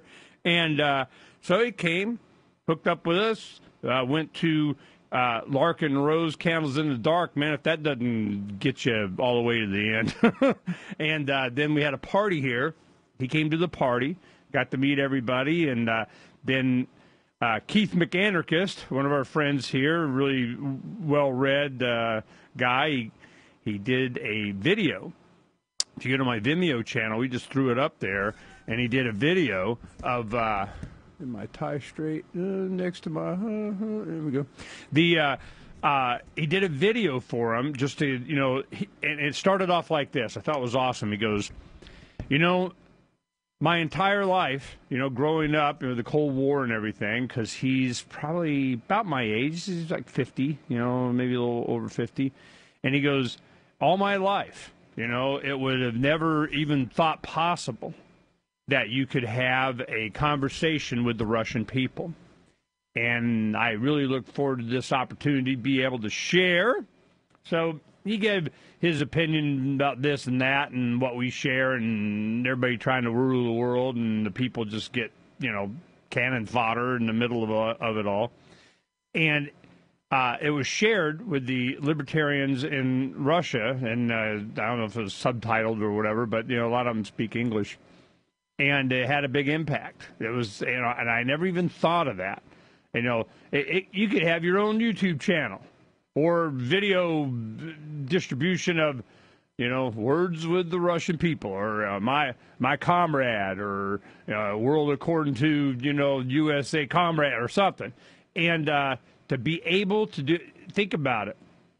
When we were in high school in the late 70s, I graduated in 79, that was, we was peaking in the Cold War. We were boycotting the Moscow Olympics, Summer Olympics. We didn't go, and the USA hockey team beat the Russian hockey team, and now they made a movie called Miracle, where